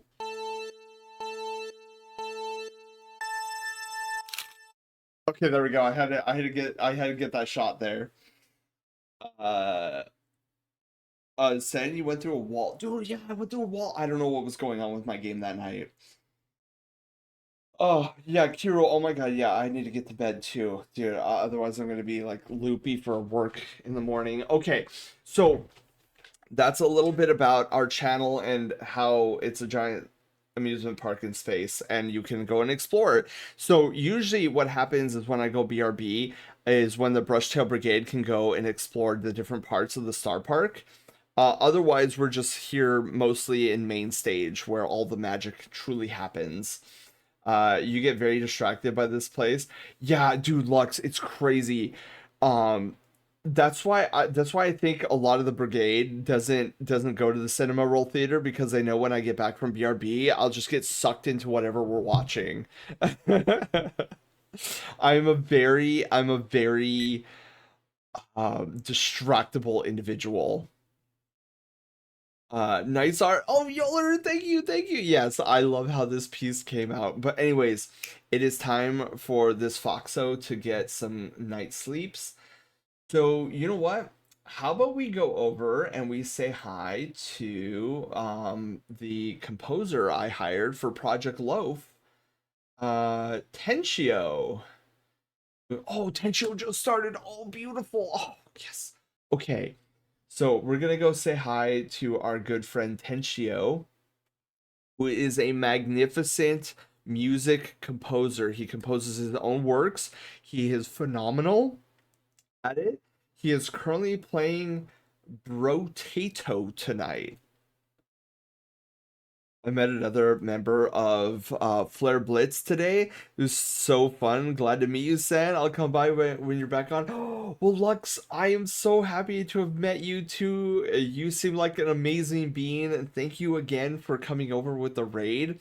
Yeah, like there's so much crazy that happens here on the channel, on this channel. Like I shouldn't be distracted like this, but I'm gonna get distracted just a little bit.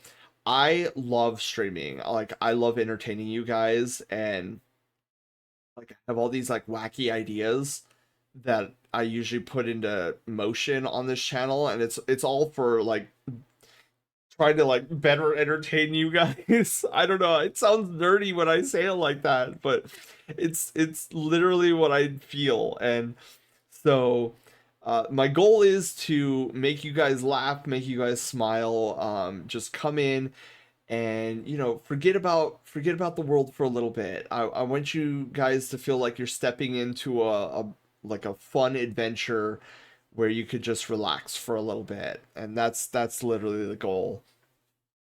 Would have laughed if we were if he was rating it. Oh my god, Hydra, I would be like, what is happening right now? Night said can't wait to Rebirth Friday. Oh yeah. So that's what I was gonna say, Lux. Oh god, I already got distracted. So if you want to be more or see more adventures, we're gonna be back at it tomorrow, same time. We're gonna be doing Final Fantasy VII Rebirth. I'm super excited. It's a first playthrough for me. I am loving every moment of it so far. So yeah, you are cordially invited back to the Star Park tomorrow, and that goes for each and every one of you guys because I love you guys. But anyways, more distraction. Okay, so let's get this raid started. So, luckily, Haywire takes care of the heavy lifting for me because she asks me what's the URL, and I'm like, there's the URL. Because in the past, I was notorious for misspelling people's like users names. So I was like, you know what? I'm gonna program Haywire to help me with the raid so that I never like misspell a name again. And it's like, oh yeah, just have her ask me what the URL is. Anyways, again, getting distracted. We are gonna use, where's our send notes? We always use send notes for the emote on Art and Chill. Oh, okay. We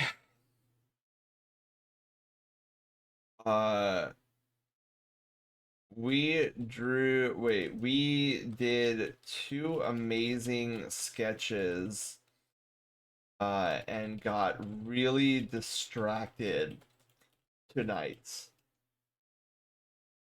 Oh god, is that how you spell distracted?